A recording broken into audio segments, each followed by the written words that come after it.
वाहिगुरु साहिब जियो, सुन के सतगुर शब्द को मन पयो हुलासा। मोहे दशाया से अब हे जिम शब्द प्रकाशा। तरुण अवस्था बीत गई बिरतापन पावा। लोहा हुते मनूर बा कित काज न आवा। वाहिगुरु जी का खालसा वाहिगुरु जी की फतेह। परम सत्कारयोग वडभागी गुरमुख सतसंगी जनों, वाहिगुरु जी की परम पिता परमात्मा की बख्शिश हुई है। धन श्री गुरु ग्रंथ साहिब जी की पावन हजूरी विच जुड़ बैठण का सुभाग समा प्राप्त होया है। गुरु के कीर्तनिया ने गुरबाणी का कीर्तन आप जी नूं सरवण कराया है। धन गुरु अर्जन देव जी महाराज के पावन बचन, आग्ञा सुख मेरे मीता, पातशाह आनंद प्रभ कीता। परमेसर बनत बनाई, फिर डोलत कतहु नाही। साचे साहिब स्यों मन मानिया, हर सर्व निरंतर जानिया। सब जी तेरे दयाला, अपने भगत कर हैं प्रतिपाला। ये गुरु के पावन वचन आप जी कीर्तन रूप में सरवण कर रहे सी। ਜਦੋਂ ਮਨੁੱਖ ਦਾ ਮਨ ਉਸ ਸਦਾ ਕਾਇਮ ਰਹਿਣ ਵਾਲੇ ਵਾਹਿਗੁਰੂ ਜੀ ਵਿੱਚ ਪਤੀਜ ਜਾਂਦਾ ਹੈ, ਮੰਨ ਜਾਂਦਾ ਹੈ, ਜਿਹਨੂੰ ਆਪਾਂ ਕਹਿੰਦੇ ਗਿੱਝ ਜਾਂਦਾ ਹੈ। ਮਨ ਨੂੰ ਮਨਾਉਣਾ ਹੀ ਸਭ ਤੋਂ ਔਖਾ ਮਸਲਾ ਹੈ। ਮੁੱਖ ਤੋਂ ਰੱਬ ਰੱਬ ਸਾਰੇ ਹੀ ਕਰਦੇ ਆਪਾਂ, ਲੇਕਿਨ ਮਨ ਨਹੀਂ ਮੰਨਦਾ। ਜਿੰਨਾ ਚਿਰ ਮਨ ਨਹੀਂ ਮੰਨੇਗਾ ਜ਼ਿੰਦਗੀ 'ਚ ਕ੍ਰਾਂਤੀ ਨਹੀਂ ਆਏਗੀ। ਜਦੋਂ ਮਨ ਮੰਨ ਗਿਆ, ਗੁਰੂ ਕੇ ਬਚਨ ਪੜ੍ਹਦੇ, ਮੰਨੇ ਕੀ ਗਤ ਕਹੀ ਨਾ ਜਾਏ, जे को कहे पिछे पछताए। कागद कलम न लिखण हार, मन्ने का बह करन विचार। जिस मनुख दा मन वाहिगुरु जी दे प्यार च मन गया, पतीज गया, जुड़ गया, सतगुरु जी कहंदे ओहदी ते अवस्था ही बयान नहीं की जा सकती। उस मनुख नूं सारे पासे फिर परमात्मा ही नज़र आउंदा है। ओहदी जिंदगी च हमेशा सुख वरतदा है। साडी जिंदगी तो इदां बतीत हो रही है। भाई साहब भाई वीर सिंह जी ने गल लिखी कि बीत गई दी याद पई हड्डां नूं खावे, आउण वाली दा सहम पिया मन नूं तड़फावे। जिहड़ा समा लंघ गया, जिन्हों आपां भूतकाल कहने, पास्ट कहने आ, उहनूं चेते कर करके असीं बड़ा झूरदे, किते पिछले साल आह काम कर लैंदे, 10 साल पहलां आह हो जांदा है, किते इह कुछ हुंदा। उहनूं याद कर करके असीं झूरी चले जांदे आ। ਜਿਹੜਾ ਚਲਿਆ ਗਿਆ ਉਹ ਤੇ ਆਉਣਾ ਨਹੀਂ ਹੈ ਵਾਪਸ। ਉਹਨੂੰ ਚੇਤੇ ਕਰਕੇ ਕੁਝ ਸਿੱਖਣਾ ਤੇ ਚੰਗੀ ਗੱਲ ਹੈ, ਪਰ ਝੂਰਨਾ ਤੇ ਕੋਈ ਹੱਲ ਨਹੀਂ ਹੈ। ਤੇ ਜਿਹੜਾ ਜੇ ਆਇਆ ਹੀ ਨਹੀਂ ਹੈ, ਉਹਨੂੰ ਚੇਤੇ ਕਰ ਕਰਕੇ ਬੜੇ ਅਸੀਂ ਚਿੰਤਾਵਾਨ ਹਾਂ। ਅਗਲੇ ਸਾਲ ਕੀ ਕਰਾਂਗੇ, ਉਦੋਂ ਅਗਲੇ ਸਾਲ ਕੀ ਹੋਏਗਾ, ਬੱਚਿਆਂ ਦਾ ਕੀ ਹੋਏਗਾ, ਬੱਚਿਆਂ ਦੇ ਬੱਚਿਆਂ ਦਾ ਕੀ ਹੋਏਗਾ। ਆਉਣ ਵਾਲੀ ਦਾ ਸਹਿਮ ਪਿਆ ਮਨ ਨੂੰ ਤੜਫਾਵੇ। ਸਾਡੀ ਜ਼ਿੰਦਗੀ ਐਵੇਂ ਬਤੀਤ ਹੋ ਰਹੀ ਹੈ। ਪਰ ਜਦੋਂ ਮਨੁੱਖ ਦਾ ਮਨ वाहिगुरु जी के प्यार च मन जाए, उन्होंने पता है कि देवन को एक है भगवान। उन्होंने पता है कि शैल पत्थर में जंतु पाए तांका रिजक आगे कर तरिया। उन्होंने पता है कि जिस परमात्मा ने जिंदगी दी है, संभाल भी उन्हें करनी, उद्यम करना साडा फर्ज है। फिर उसकी जिंदगी च आग्या सुख मेरे मीता, पातशाह आनंद प्रभ कीता। सतगुरु जी कहते भाई वो जिंदगी च आने वाले समय च सुख ही सुख होंदा है। उन्होंने कोई चिंता नहीं होंदी। उन्होंने पता है कि मेरा रखवाला रिजक दाता परमात्मा है। तो जिहड़ा समय लंघ गया उन्होंने चेते करके वो झूरदा नहीं है। गुरुदेव कहते हैं कि सारियां नूं वो परमात्मा दे जी समझदा है, क्योंकि उन्होंने सारियां चों परमात्मा नज़र आउंदा है। सतगुरु जी ने सानू उस परमात्मा के प्यार च साडा मन मन सके, जुड़ सके, पतीज सके, ਉਹਦੇ ਲਈ ਗੁਰਬਾਣੀ ਦੀ ਦਾਤ ਬਖਸ਼ੀ ਹੈ। ਗੁਰਬਾਣੀ ਤੇ ਸਤ ਸੰਗਤ ਸਾਡਾ ਸਭ ਤੋਂ ਵੱਡਾ ਓਟ ਆਸਰਾ ਹੈ।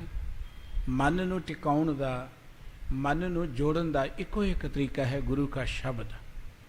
ਗੁਰੂ ਸਾਹਿਬ ਜੀ ਦਾ ਬਚਨ ਹੈ ਕਿ ਜਿਉ ਮੰਦਰ ਕਉ ਥਾਮੈ ਥਮਨ, ਤਿਉ ਗੁਰੂ ਕਾ ਸ਼ਬਦ ਮਨੈ ਅਸਥਮਨ। ਮਨ ਅੱਖਾਂ ਮੀਟਿਆਂ ਨਹੀਂ ਟਿਕਣਾ। ਅੱਖਾਂ ਮੀਟਣੀਆਂ ਮਾੜੀ ਗੱਲ ਨਹੀਂ, ਕੋਈ ਰੱਬ ਦੇ ਪਿਆਰ 'ਚ ਮੀਟੇ।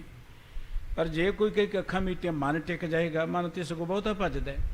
मन भुखे रिया नहीं टिकना, मन तीर्थां दा रटन कीतियां नहीं टिकना। मन टिकना ज्ञान दे नाल। वो ज्ञान मिलेगा गुरु शब्द विचों। ਇਸ ਕਰਕੇ ਸਤਿਗੁਰੂ ਜੀ ਕਹਿੰਦੇ ਗੁਰੂ ਕਾ ਸ਼ਬਦ ਥੰਮ ਵਰਗਾ ਆਸਰਾ ਹੈ। ਵਾਹਿਗੁਰੂ ਜੀ ਨੇ ਬਖਸ਼ਿਸ਼ ਕੀਤੀ ਹੈ ਜੋ ਸਤ ਸੰਗਤ ਵਿੱਚ ਗੁਰੂ ਸ਼ਬਦ ਨਾਲ ਜੁੜਨ ਦਾ ਸਾਨੂੰ ਸੁਭਾਗ ਪ੍ਰਾਪਤ ਹੋਇਆ। ਜਿੱਥੇ ਗੁਰਬਾਣੀ ਸਾਡੇ ਆਤਮਿਕ ਜੀਵਨ ਦਾ ਆਧਾਰ ਹੈ, ਇਸ ਸੰਸਾਰ ਦੇ ਅੰਦਰ ਅਸੀਂ ਕਿਵੇਂ ਜਿਉਣਾ ਹੈ। ਸਾਡੇ ਬਜ਼ੁਰਗਾਂ ਨੇ, ਸਾਡੇ ਗੁਰੂ ਸਾਹਿਬਾਂ ਨੇ ਇਸ ਜਗਤ ਵਿੱਚ ਆ ਕੇ ਮੋਹ ਮਾਇਆ ਵਾਲੇ ਸੰਸਾਰ 'ਚ ਕਿਵੇਂ ਜ਼ਿੰਦਗੀ ਬਤੀਤ ਕੀਤੀ ਔਰ ਸਾਨੂੰ ਕੀ ਪ੍ਰੇਰਣਾ ਕੀਤੀ ਹੈ, ਇਹਦਾ ਪਤਾ ਤੇ ਇਤਿਹਾਸ ਪੜ੍ਹ ਕੇ ਹੀ ਲੱਗੇਗਾ। ਇਸ ਕਰਕੇ ਗੁਰਬਾਣੀ ਕੀਰਤਨ ਤੋਂ ਬਾਅਦ ਗੁਰ ਇਤਿਹਾਸ ਦੀ ਵਿਚਾਰ ਆਪ ਜੀ ਬੜੇ ਚਾਅ ਦੇ ਨਾਲ ਸਰਵਣ ਕਰਦੇ ਹੋ। ਸਤਿਗੁਰੂ ਗੁਰੂ ਅਮਰਦਾਸ ਜੀ ਮਹਾਰਾਜ ਜਦੋਂ ਸੇਵਕ ਰੂਪ ਸਨ, ਬਾਬਾ ਅਮਰਦਾਸ ਜੀ ਦੇ ਰੂਪ ਵਿੱਚ ਉਹਨਾਂ ਦੀ ਗਾਥਾ ਚੱਲ ਰਹੀ ਹੈ। ਗੁਰੂ ਅੰਗਦ ਦੇਵ ਜੀ ਦੀ ਹਜ਼ੂਰੀ 'ਚ ਪਹੁੰਚੇ ਨੇ। ਇੱਕ ਬ੍ਰਹਮਚਾਰੀ ਨੇ ਤਾਨਾ ਮਾਰਿਆ, ਤੁਹਾਡਾ ਗੁਰੂ ਕੌਣ ਹੈ? ਮਨ 'ਚ ਗੁਰੂ ਨੂੰ ਮਿਲਣ ਦੇ ਲਈ ਤੰਗ ਪੈਦਾ ਹੋ ਗਈ। ਦਿਨ ਰਾਤ ਇੱਕੋ ਹੀ ਇੱਕ ਚਿੰਤਾ ਹੈ ਕਿ ਗੁਰੂ ਕਦੋਂ ਮਿਲੇਗਾ। ਇੱਕ ਸਵੇਰ ਤੜਕਸਾਰ ਉਹਨਾਂ ਨੇ ਕੰਨੀ ਗੁਰਬਾਣੀ ਦਾ ਸ਼ਬਦ ਪਿਆ ਜੋ ਉਹਨਾਂ ਦੇ ਭਰਾ ਦੀ ਨੋ ਬੀਬੀ ਅਮਰੋ ਜੀ, ਗੁਰੂ ਅਮਰਦਾਸ ਜੀ, ਗੁਰੂ ਅੰਗਦ ਦੇਵ ਜੀ ਦੀ ਜੋ ਪੁੱਤਰੀ ਸੀ, ਉਹ ਸ਼ਬਦ ਪੜ੍ਹ ਰਹੀ ਹੈ। ਸਤਿਗੁਰੂ ਨਾਨਕ ਸਾਹਿਬ ਜੀ ਦਾ ਮਾਰੂ ਰਾਗ ਦਾ ਕਰਨੀ ਕਾਗਦ ਮਨ ਮਸਵਾਣੀ ਬੁਰਾ ਭਲਾ ਦੋਏ ਲੇਖ ਪਏ। ਸ਼ਬਦ ਠੇਠ ਪੰਜਾਬੀ ਵਿੱਚ ਸੀ। ਬੜੇ ਪਿਆਰੇ ਲਫ਼ਜ਼ ਸਿੱਖਿਆਦਾਇਕ ਜਾਂ ਸੁਣੇ, ਮਨ ਨੂੰ ਖਿੱਚ ਪਈ। ਨੇੜੇ ਜਾ ਕੇ ਸੁਣਨ ਲੱਗ ਪਏ। ਦਿਨ ਚੜ੍ਹਿਆ ਤੇ ਬੀਬੀ ਨੂੰ ਕਹਿਣ ਲੱਗੇ, ਬੀਬਾ ਇੱਕ ਵਾਰੀ ਫੇਰ ਸੁਣਾ ਦੇ। ਫਿਰ ਸੁਣਿਆ। ਇਹ ਕਿਸ ਦਾ ਸ਼ਬਦ ਹੈ? ਕਹਿੰਦੇ ਗੁਰੂ ਨਾਨਕ ਸਾਹਿਬ ਜੀ ਦਾ, ਜਿਨ੍ਹਾਂ ਦੀ ਗੱਦੀ ਤੇ ਮੇਰੇ ਪਿਤਾ ਜੀ ਬੈਠੇ ਨੇ, ਮੈਨੂੰ ਉਹਨਾਂ ਦੇ ਕੋਲ ਲੈ ਚੱਲ। ਜਿਵੇਂ ਬੀਬੀ ਅਮਰੋ ਜੀ ਦੇ ਰਾਹੀਂ ਬਾਬਾ ਅਮਰਦਾਸ ਜੀ ਗੁਰੂ ਕੀ ਹਜ਼ੂਰੀ ਚਾਹੁੰਦੇ ਨੇ, ਗੁਰੂ ਕੇ ਚਰਨ ਪਰਸਦੇ ਨੇ। ਇਹ ਵਾਰਤਾ ਅੱਜ ਆਪਾਂ ਨੇ ਸਰਵਣ ਕਰਨੀ ਹੈ ਜੀ। ਆਓ ਗੁਰੂ ਕੇ ਪਿਆਰ 'ਚ ਜੁੜਦੇ ਹਾਂ। ਮਨ ਬਿਰਤੀਆਂ ਨੂੰ ਟਿਕਾਉਣ ਦੇ ਲਈ ਇਕਾਗਰ ਚਿੱਤ ਹੋ, ਮੁਖ ਤੋਂ ਸਾਰੇ ਹੀ ਉਚਾਰਨ ਕਰੀਏ ਜੀ। ਸਤਨਾਮ ਵਾਹਿਗੁਰੂ ਸਾਹਿਬ ਜੀ, ਸਤਨਾਮ ਸ਼੍ਰੀ ਵਾਹਿਗੁਰੂ ਸਾਹਿਬ ਜੀ। ਸੁਨ ਕੇ ਸਤਿਗੁਰ ਸ਼ਬਦ ਕੋ ਮਨ ਪਇਓ ਹੁਲਾਸਾ। ਗੁਰੂ ਕੀ ਪਾਵਨ ਬਾਣੀ ਦਾ ਸ਼ਬਦ ਜਦੋਂ ਸੁਣਿਆ, ਮੈਂ ਕੱਲ ਵੀ ਬੇਨਤੀ ਕੀਤੀ ਸੀ ਕਿ ਭਾਰਤ ਦੇ ਧਰਮ ਗ੍ਰੰਥ ਸੰਸਕ੍ਰਿਤ ਸਨ, ਜਿਹੜੇ ਲੋਕਾਂ ਨੂੰ ਸਮਝ ਹੀ ਨਹੀਂ ਪੈਂਦੇ ਆਮ ਬੰਦੇ ਨੂੰ। ਹਰ ਬੰਦਾ ਗਿਆਨਵਾਨ ਹੋਣਾ ਚਾਹੁੰਦਾ। ਕੋਈ ਬੰਦਾ ਜ਼ਿੰਦਗੀ 'ਚ ਮਾੜੇ ਪਾਸੇ ਨਹੀਂ ਜਾਣਾ ਚਾਹੁੰਦਾ। ਕੋਈ ਬੰਦਾ ਜ਼ਿੰਦਗੀ 'ਚ ਨਸ਼ਿਆਂ ਵੱਲ ਨਹੀਂ ਜਾਣਾ ਚਾਹੁੰਦਾ। ਕੋਈ ਬੰਦਾ ਜ਼ਿੰਦਗੀ 'ਚ ਬੁਰਾ ਨਹੀਂ ਬਣਨਾ ਚਾਹੁੰਦਾ। ਪਰ ਕਾਰਨ ਕੀ ਕਿ ਉਹ ਇਹੋ ਜਿਹੇ ਮਾਹੌਲ ਦੇ ਵਿੱਚ এনवायरमेंट ਇਹੋ ਜਿਹੀ ਬਣ ਗਈ, ਬੰਦਾ ਚਾਹੁੰਦਿਆਂ ਹੋਇਆਂ ਵੀ ਉੱਚਾ ਨਹੀਂ ਉੱਠ ਸਕਦਾ।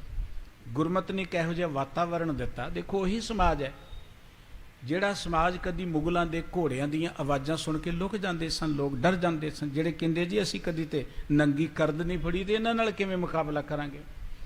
ਉਸੇ ਸਮਾਜ 'ਚੋਂ ਯੋਧੇ ਪੈਦਾ ਹੋ ਗਏ, ਬਹਾਦਰ ਪੈਦਾ ਹੋ ਗਏ, ਜਿਨ੍ਹਾਂ ਦੇ ਨਾਮ ਤੋਂ ਪਠਾਨ ਡਰਨ ਲੱਗ ਪਏ। ਇਹ ਕੋਈ ਕਰਾਮਾਤ ਅਸਮਾਨ ਤੋਂ ਨਹੀਂ ਡਿੱਗੇ, ਇਸੇ ਸਮਾਜ ਵਿੱਚੋਂ ਪੈਦਾ ਹੋਏ। ਪਰ ਉਹ ਕਿਵੇਂ ਪੈਦਾ ਹੋਏ? ਜ਼ਮੀਨ ਜਿਹੜੀ ਹੈ ਉਹ ਜਦੋਂ ਠੀਕ ਵੱਤਰ ਹੋਏ ਬੀਜ ਉਦੋਂ ਉੱਗਦੇ।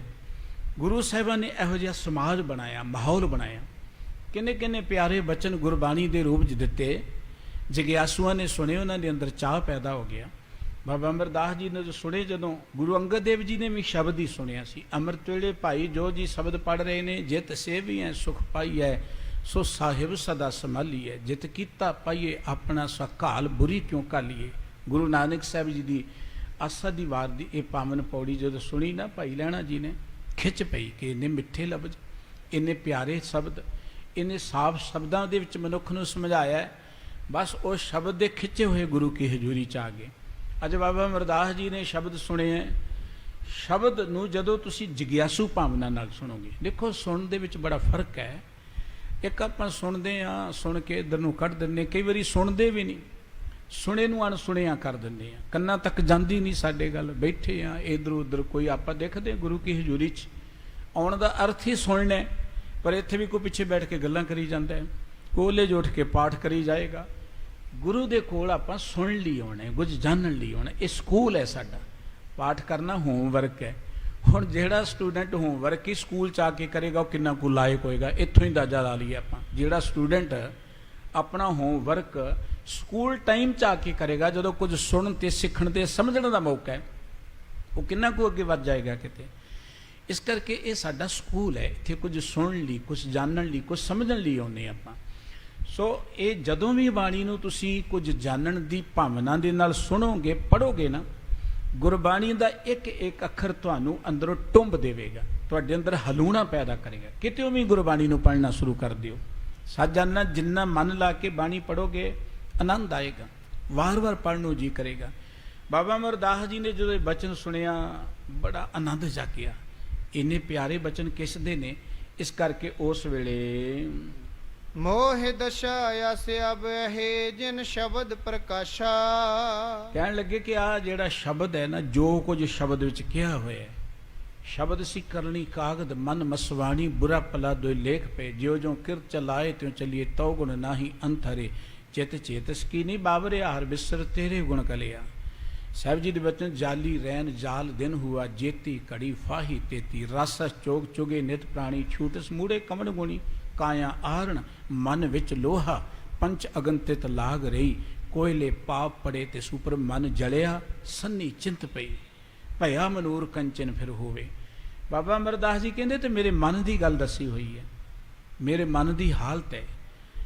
ਕੋਈ ਵੀ ਮਨੁੱਖ ਜਦੋਂ ਗੁਰਬਾਣੀ ਨੂੰ ਮਨ ਲਾ ਕੇ ਪੜ੍ਹੇਗਾ ਉਹਨੂੰ ਲੱਗੇਗਾ ਕਿ ਸਤਿਗੁਰੂ ਜੀ ਤੇ ਮੈਨੂੰ ਹੀ ਸਮਝਾ ਰਹੇ ਨੇ, ਇਹ ਤੇ ਮੇਰੇ ਮਨ ਦੀ ਗੱਲ ਕੀਤੀ ਹੋਈ ਹੈ। ਔਰ ਗੁਰੂ ਸਾਹਿਬਾਨ ਨੇ ਦੇਖੋ ਸੰਬੋਧਨ ਹੀ ਮਨ ਨੂੰ ਕੀਤਾ, ਇਹ ਮਨ ਮੇਰੇ ਆ, ਮਨ ਦੇ ਨਾਲ ਗੱਲਬਾਤ ਕੀਤੀ ਬਹੁਤੀ ਗੁਰਬਾਣੀ ਦੇ ਵਿੱਚ। ਇਸ ਕਰਕੇ ਬਾਬਾ ਅਮਰਦਾਸ ਜੀ ਕਹਿਣ ਲੱਗੇ ਸ਼ਬਦ ਵਿੱਚ ਤਾਂ ਮੇਰੇ ਮਨ ਦੀ ਅਵਸਥਾ ਬਿਆਨ ਕੀਤੀ ਹੈ। ਇਹ ਕਿਵੇਂ ਜਾਣਦੇ ਨੇ ਮੇਰੇ ਮਨ ਬਾਰੇ? ਜੋ ਕੁਝ ਮੇਰੇ ਮਨ ਦਾ ਹਾਲ ਹੈ ਇੱਥੇ ਦੱਸਿਆ ਗਿਆ ਹੈ। ਤਰਨ ਅਵਸਥਾ ਥਿਤ ਗਈ ਬਿਰਦਾ ਪਨ ਪਾਵਾ। ਤਰਨ ਕਹਿੰਦੇ ਨੇ ਜਵਾਨੀ ਨੂੰ। ਕਹਿਣ ਲੱਗੇ ਕਿ ਜਿਹੜੀ ਜਵਾਨੀ ਦੀ ਉਮਰ ਸੀ ਉਹ ਤੇ ਲੰਘ ਗਈ ਹੈ, ਖਿਸਕ ਗਈ ਹੈ, ਹੁਣ ਬੁਢਾਪਾ ਆ ਗਿਆ ਹੈ। ਲੋਹਾ ਹੁਤੇ ਮਨੂਰ ਬਾ ਕਿਤ ਕਾਜ ਨ ਆਵਾ। ਮਨ ਲੋਹੇ ਵਰਗਾ ਸੀ, ਇਹ ਹੁਣ ਮਨੂਰ ਹੋ ਗਿਆ, ਸੜ ਸੜ ਕੇ ਵਿਕਾਰਾਂ ਚ ਔਗਣਾਂ ਚ ਖਿੰਗਰ ਹੋ ਗਿਆ, ਨਿਕੰਮਾ ਹੋ ਗਿਆ, ਹੁਣ ਤੇ ਕਿਸੇ ਅਰਥ ਦਾ ਨਹੀਂ ਰਿਹਾ ਏ। ਲੋਹੇ ਕੋ ਪਾਰਸ ਛੋਏ ਕੰਚਨ ਹੋਏ ਜਾਈ। ਹਾਂ, ਜੇ ਲੋਹੇ ਨੂੰ ਪਾਰਸ ਮਿਲ ਜਾਏ ਉਹ ਲੋਹਾ ਜਿਹੜਾ ਕੰਚਨ ਸੋਨਾ ਬਣ ਜਾਂਦਾ ਹੈ। ਮਮ ਮਨੂਰ ਕੋ ਗੁਰ ਮਿਲੈ ਸੁਧ ਕਰੇ ਬਨਾਈ। ਜੇ ਕਿਤੇ ਮੈਨੂੰ ਗੁਰੂ ਮਿਲ ਪਏ ਨਾ, ਮੈਂ ਮਨੂਰ ਹਾਂ। ਸਤਿਗੁਰੂ ਜੀ ਨੇ ਕਿਹਾ ਸੀ ਦੇਖੋ ਗੁਰਬਾਣੀ ਮਨੁੱਖ ਨੂੰ ਕਿੰਨੀ ਉੱਚੀ ਸੋਚ ਦਿੰਦੀ ਹੈ। ਗੁਰਬਾਣੀ ਨੇ ਕਿਤੇ ਡਰਾਇਆ ਨਹੀਂ ਹੈ, ਗੁਰਬਾਣੀ ਨੇ ਕਿਸੇ ਨੂੰ ਨਿਰਾਸ਼ ਨਹੀਂ ਕੀਤਾ, ਕਿਸੇ ਬੱਚੇ ਨੂੰ, ਕਿਸੇ ਜਵਾਨ ਨੂੰ, ਕਿਸੇ ਬਿਰਧ ਨੂੰ, ਕਿਸੇ ਨੂੰ ਨਿਰਾਸ਼ ਨਹੀਂ ਕੀਤਾ। ਇਹਦੋਂ ਵੱਡੀ ਕੀ ਗੱਲ ਹੋ ਸਕਦੀ ਕਿ ਬੰਦਿਆ ਤੇਰਾ ਮਨ ਮਨੂਰ ਬਣ ਗਿਆ ਸੜ ਸੜ ਕੇ। ਇਹ ਨਹੀਂ ਕਿਹਾ ਕਿ ਤੂੰ ਕਿਸੇ ਕੰਮ ਦਾ ਨਹੀਂ ਰਿਹਾ, ਤੇਰਾ ਹੁਣ ਕੁਝ ਨਹੀਂ ਬਣਨਾ, ਤੂੰ ਤੇ ਹੁਣ ਅਗਲੇ ਜਨਮ 'ਚ ਧੱਕੇ ਖਾਏਗਾ, ਇਹ ਨਹੀਂ ਕਿਹਾ ਗੁਰਬਾਣੀ ਨੇ। ਗੁਰਬਾਣੀ ਕਹਿੰਦੀ ਭਇਆ ਮਨੂਰ, ਹਾਂ ਇਹ ਮਨੂਰ ਨਿਕੰਮਾ ਹੋ ਗਿਆ, ਸੜ ਗਿਆ, ਪਰ ਕੰਚਨ ਫਿਰ ਹੋਵੇ, ਇਹ ਸੋਨਾ ਬਣ ਸਕਦਾ। ਕਿਵੇਂ? ਜੇ ਗੁਰ ਮਿਲੇ ਤਨੇਹਾ, ਜੇ ਜ਼ਿੰਦਗੀ ਅੰਦਰ ਗੁਰੂ ਮਿਲ ਪਏ ਇਹ ਸੋਨਾ ਬਣ ਸਕਦਾ ਹੈ। ਗੁਰੂ ਨਾਮ ਦੀ ਦਾਤ ਦੇਵੇਗਾ, ਜ਼ਿੰਦਗੀ ਸਫਲ ਹੋ ਜਾਏਗੀ ਕਿਸੇ ਵੀ ਅਵਸਥਾ ਵਿੱਚ ਆ ਕੇ। ਦੇਖੋ ਬਾਬਾ ਫਰੀਦ ਸਾਹਿਬ ਜੀ ਨੇ ਇੱਕ ਗੱਲ ਕਹੀ ਸੀ, ਕਾਲੀ ਜਿਨੀ ਨਾ ਰਾਵਿਆ ਧੌਲੀ ਰਾਵੇ ਕੋਈ। ਜਿਨ੍ਹਾਂ ਨੇ ਜਵਾਨੀ 'ਚ ਪਰਮਾਤਮਾ ਨੂੰ ਚੇਤੇ ਨਹੀਂ ਕੀਤਾ ਜਦੋਂ ਵਾਲ ਕਾਲੇ ਸਨ, ਤੇ ਬੁਢੇਪੇ 'ਚ ਕੌਣ ਯਾਦ ਕਰਦਾ ਹੈ? ਕਰ ਸਾਈ ਸੋ ਪਿਰੜੀ ਰੰਗ ਨਵੇਲਾ ਹੋਏ। ਲੇਕਿਨ ਸਤਿਗੁਰੂ ਜੀ ਨੇ, ਗੁਰੂ ਅਮਰਦਾਸ ਜੀ ਨੇ ਇੱਕ ਸ਼ਲੋਕ ਉਚਾਰਨ ਕਰ ਦਿੱਤਾ, ਕਾਲੀ ਧੌਲੀ ਸਾਹਿਬ ਸਦਾ ਹੈ। ਗੱਲ ਇੱਥੇ ਕਾਲੇ ਤੇ ਚਿੱਟੇ ਵਾਲਾਂ ਦੀ ਨਹੀਂ ਹੈ, ਗੱਲ ਜਵਾਨੀ ਤੇ ਬਿਰਧ ਅਵਸਥਾ ਦੀ ਨਹੀਂ ਹੈ। ਜਦੋਂ ਵੀ ਗੁਰੂ ਦੀ ਬਖਸ਼ਿਸ਼ ਹੋ ਜਾਏ ਉਦੋਂ ਹੀ ਮਨੁੱਖ ਰੱਬ ਦੇ ਪਿਆਰ ਜੁੜ ਸਕਦਾ। ਔਰ ਸਤਿਗੁਰੂ ਜੀ ਨੇ ਇਹ ਗੱਲ ਦੱਸ ਦਿੱਤੀ ਕਿ ਜੇ ਗੁਰ ਮਿਲੇ ਤਨੇਹਾ, ਬਿਰਧ ਅਵਸਥਾ 'ਚ ਵੀ ਗੁਰੂ ਦੀ ਸ਼ਰਨ 'ਚ ਕੋਈ ਆ ਜਾਵੇ ਨਾ, ਤੇ ਉਦੋਂ ਵੀ ਉਹ ਇੰਨਾ ਮਹਾਨ ਬਣ ਸਕਦਾ ਹੈ। ਬਾਬਾ ਅਮਰਦਾਸ ਜੀ ਤਕਰੀਬਨ ਕਈ ਵਿਦਵਾਨ 62 ਸਾਲ ਉਮਰ ਕਹਿੰਦੇ ਕਿ 72 ਸਾਲ ਕਹਿੰਦੇ ਨੇ ਜਦੋਂ ਗੁਰੂ ਕੀ ਹਜ਼ੂਰੀ 'ਚ ਆਏ। ਇਹ ਉਹ ਸਮਾਂ ਜਦੋਂ ਆਪਾਂ ਕਹਿੰਦੇ ਜੀ ਬੁੱਢੇ ਹੋ ਗਏ, ਹੁਣ ਤੇ ਜਵਾਨੀ 'ਚ 40 ਕੁ ਸਾਲ ਲੰਘ ਜਾਣ, ਕਹਿੰਦੇ ਜੀ ਬਸ ਹੁਣ ਤੇ ਬੁੱਢੇ ਹੋ ਗਏ, ਜ਼ਿੰਦਗੀ ਪਤਾ ਨਹੀਂ ਹੈ ਕਿ ਨਹੀਂ ਹੈ। ਪਹਿਲਾਂ ਹੀ ਅਸੀਂ ਗਿਣਨਾ ਸ਼ੁਰੂ ਕਰ ਦਿੰਦੇ ਦਿਨ। ਇੰਨੀ ਨਿਰਾਸ਼ਤਾ ਵਾਲੀ ਜ਼ਿੰਦਗੀ ਸਾਡੀ। ਸਾਨੂੰ ਤੇ ਇੱਕ ਛਿੰਨ ਵੀ ਮਿਲ ਜਾਏ ਨਾ ਜ਼ਿੰਦਗੀ ਦਾ, ਇੱਕ ਛਿੰਨ ਵੀ, ਉਹ ਬੜੀ ਵੱਡੀ ਗੱਲ ਹੈ। ਤੇ ਪਤਾ ਨਹੀਂ ਵਾਹਿਗੁਰੂ ਜੀ ਨੇ ਕਿੰਨੇ ਸਾਲ ਅਜੇ ਰੱਖੇ ਨੇ ਤੇ ਉਹੀ ਜਾਣਦਾ। ਜੇ ਇੱਕ ਛਿੰਨ ਵੀ ਅਸੀਂ ਜਿਉ ਜਾਈਏ ਰੱਬ ਦੇ ਪਿਆਰ 'ਚ, ਗੁਰਬਾਣੀ ਇਹ ਗੱਲ ਕਹਿੰਦੀ, ਏਕ ਚਿਤ ਜਿਨ ਇੱਕ ਛਿਨ ਧਿਆਇਓ ਕਾਲ ਫਾਸ ਕੇ ਵਿੱਚ ਨਾ ਆਓ। ਕੋਈ ਵਰਿਆਂ ਦੀ ਲੋੜ ਨਹੀਂ ਹੈ ਜ਼ਿੰਦਗੀ ਅੰਦਰ, ਰੱਬ ਨੂੰ ਯਾਦ ਕਰਨ ਲਈ ਕੋਈ ਵੱਡੇ ਵੱਡੇ ਯੁੱਗਾਂ ਦੀ ਲੋੜ ਨਹੀਂ ਹੈ, ਮਹੀਨਿਆਂ ਦੀ ਲੋੜ ਨਹੀਂ ਹੈ, ਉਹ ਤੇ ਇੱਕ ਛਿਨ ਵੀ ਬਹੁਤ ਹੈ। ਜੇ ਅਸੀਂ ਸੋਚਦੇ ਕਿ ਜ਼ਿੰਦਗੀ ਲੰਘ ਗਈ ਹੈ, ਹੁਣ ਪਤਾ ਨਹੀਂ ਕਿੰਨੀ ਬਾਕੀ, ਤੇ ਫਿਰ ਆਪਾਂ ਆਪਣੇ ਉਸ ਛਿਨ ਨੂੰ ਸੰਭਾਲ ਲਈਏ, ਹੁਣ ਤੋਂ ਹੀ ਲੱਗ ਜਾਈਏ ਇਹ ਕਹਿਣਾ ਜੀ ਬਸ ਬੁੱਢੇ ਹੋ ਗਏ ਹੁਣ ਤੇ ਕੁਝ ਨਹੀਂ ਬਣਨਾ। ਬਾਜੀ ਹੁਣ ਤਾਂ ਸਰੀਰ ਗਿਆ, ਅੱਖਾਂ ਤੋਂ ਨਜ਼ਰ ਨਹੀਂ ਆਉਂਦਾ। ਪਰ ਗੁਰਬਾਣੀ ਇਹ ਗੱਲ ਕਹਿੰਦੀ ਹੈ, ਕਾਲੀ ਧੌਲੀ ਸਾਹਿਬ ਸਦਾ ਹੈ। ਜ਼ਿੰਦਗੀ ਦਾ ਕੋਈ ਵੀ ਪੜਾਅ ਹੋਵੇ, ਭਾਵੇਂ ਉਹ ਬਿਰਧ ਅਵਸਥਾ ਹੋਵੇ, ਮਨੁੱਖ ਉਦੋਂ ਵੀ ਕ੍ਰਾਂਤੀਕਾਰੀ ਕੰਮ ਕਰ ਸਕਦਾ ਹੈ। ਗੁਰੂ ਅਮਰਦਾਸ ਜੀ ਨੇ ਕੀਤੇ। 62 ਸਾਲ ਦੀ ਉਮਰ 'ਚ ਜੇ ਗੁਰੂ ਕੀ ਹਜ਼ੂਰੀ 'ਚ ਆਏ, 12 ਸਾਲ ਸੇਵਾ ਵੀ ਕੀਤੀ, ਬੜੀ ਕਰੜੀ ਕਾਲਣਾ ਕਾਲੀ। ਕੱਲਾ ਉਹਨਾਂ ਨੇ ਪਾਣੀ ਨਹੀਂ ਢੋਇਆ, ਗੁਰਬਾਣੀ ਨੂੰ ਸਮਝਿਆ। ਦੇਖੋ ਗੁਰੂ ਅਮਰਦਾਸ ਜੀ ਦੀ ਬਹੁਤ ਸਾਰੀ ਬਾਣੀ ਹੈ ਗੁਰੂ ਗ੍ਰੰਥ ਸਾਹਿਬ ਜੀ ਵਿੱਚ। ਉਹ ਬਾਣੀ ਕੋਈ ਪਾਣੀ ਢੋਣ ਵਾਲਾ ਹੀ ਨਹੀਂ ਉਚਾਰਨ ਕਰ ਸਕਦਾ। ਇਹਦਾ ਮਤਲਬ ਕਿ ਉਹਨਾਂ ਕਿੰਨਾ ਗੁਰਮਤਿ ਗਿਆਨ ਪ੍ਰਾਪਤ ਕੀਤਾ। ਉਹ ਪਹਿਲਾਂ ਕਿਸੇ ਕਾਲਜ, ਕਿਸੇ ਯੂਨੀਵਰਸਿਟੀ 'ਚ ਨਹੀਂ ਪੜ੍ਹੇ ਹੋਗੋ, ਕਵੀ ਨਹੀਂ ਸਨ ਪਹਿਲਾਂ। ਉਹਨਾਂ ਦੀ ਗੁਰਤਾ ਗੱਦੀ ਤੋਂ ਬੈਠਣ ਤੋਂ ਪਹਿਲਾਂ ਦੀ ਕੋਈ ਇਹੋ ਜਿਹੀ ਰਚਨਾ ਨਹੀਂ ਜਿਹੜੀ ਕੋਈ ਦੱਸੇ ਕਿ ਉਹਨਾਂ ਨੇ ਉਚਾਰਨ ਕੀਤੀ ਹੈ। ਲੇਕਿਨ ਉਹਨਾਂ ਗੁਰੂ ਕੀ ਹਜ਼ੂਰੀ 'ਚ ਆ ਕੇ ਗੁਰਬਾਣੀ ਨੂੰ ਸਮਝਿਆ। ਅਸੀਂ ਸਤਿਗੁਰੂ ਜੀ ਦੀਆਂ, ਕਿਉਂਕਿ ਸਾਡੇ ਤੱਕ ਉਹ ਗਥਾਵਾਂ ਪਹੁੰਚੀਆਂ ਹੀ ਨਹੀਂ ਹੈ। ਗੁਰੂ ਅਮਰਦਾਸ ਜੀ, ਗੁਰੂ ਰਾਮਦਾਸ ਜੀ, ਗੁਰੂ ਅੰਗਦ ਦੇਵ ਜੀ ਮਹਾਰਾਜ। ਹੁਣ ਗੁਰੂ ਅੰਗਦ ਦੇਵ ਜੀ ਕਿੰਨੇ ਭਾਸ਼ਾ ਵਿਗਿਆਨੀ ਸਨ। ਗੁਰਮੁਖੀ ਲਿਪੀ ਨੂੰ ਇੰਨੇ ਉੱਚੇ ਉਠਾ ਦੇਣਾ, ਲਿਪੀ ਨੂੰ ਇਸ ਤਰੀਕੇ ਨਾਲ ਬਣਾ ਦੇਣਾ। ਤੁਸੀਂ ਦੇਵਨਾਗਰੀ ਲਿਪੀ ਨੂੰ ਪੜ੍ਹਿਓ ਔਰ ਅਲਫਾਬੈਟ ਨੂੰ ਪੜ੍ਹ ਕੇ, ਜਿੰਨੀਆਂ ਲਿਪੀਆਂ ਪੜ੍ਹ ਕੇ ਫਿਰ ਗੁਰਮੁਖੀ ਲਿਪੀ ਦੀ ਜੋ ਬਣਤਰ ਨੂੰ ਪੜ੍ਹ ਕੇ ਹੈਰਾਨ ਰਹਿ ਜਾਓਗੇ ਕਿ ਏਡੀ ਵੱਡੀ ਟੈਕਨੀਕਲੀ ਗੱਲ ਸਤਿਗੁਰੂ ਗੁਰੂ ਅੰਗਦ ਦੇਵ ਜੀ ਨੇ ਕਰ ਦਿੱਤੀ। ਇਹਦਾ ਮਤਲਬ ਕੋ ਕੱਲਾ ਕੋ ਲੱਕੜਾਂ ਢੋਣ ਵਾਲੇ ਨਹੀਂ ਸਨ। ਗੁਰਬਾਣੀ ਨੂੰ ਪੜ੍ਹ ਕੇ ਉਹਨਾਂ ਨੇ ਬਹੁਤ ਵਿਦਵਤਾ ਪ੍ਰਾਪਤ ਕੀਤੀ ਔਰ ਉਹਨਾਂ ਦੀ ਵਿਦਵਤਾ ਉਹਨਾਂ ਦੀ ਬਾਣੀ 'ਚੋਂ ਨਜ਼ਰ ਆਉਂਦੀ ਹੈ। ਸ੍ਰੀ ਗੁਰੂ ਅਮਰਦਾਸ ਜੀ ਮਹਾਰਾਜ ਬਿਰਧ ਅਵਸਥਾ 'ਚ ਆਏ, ਬਾਣੀ ਪੜ੍ਹ ਕੇ ਸਮਝ ਕੇ ਫਿਰ ਕਿੰਨੀ ਬਾਣੀ ਉਹਨਾਂ ਨੇ ਸਾਨੂੰ ਬਖਸ਼ਿਸ਼ ਕੀਤੀ ਹੈ, ਮਹਾਨ ਬਾਣੀ ਬਖਸ਼ਿਸ਼ ਕੀਤੀ ਹੈ।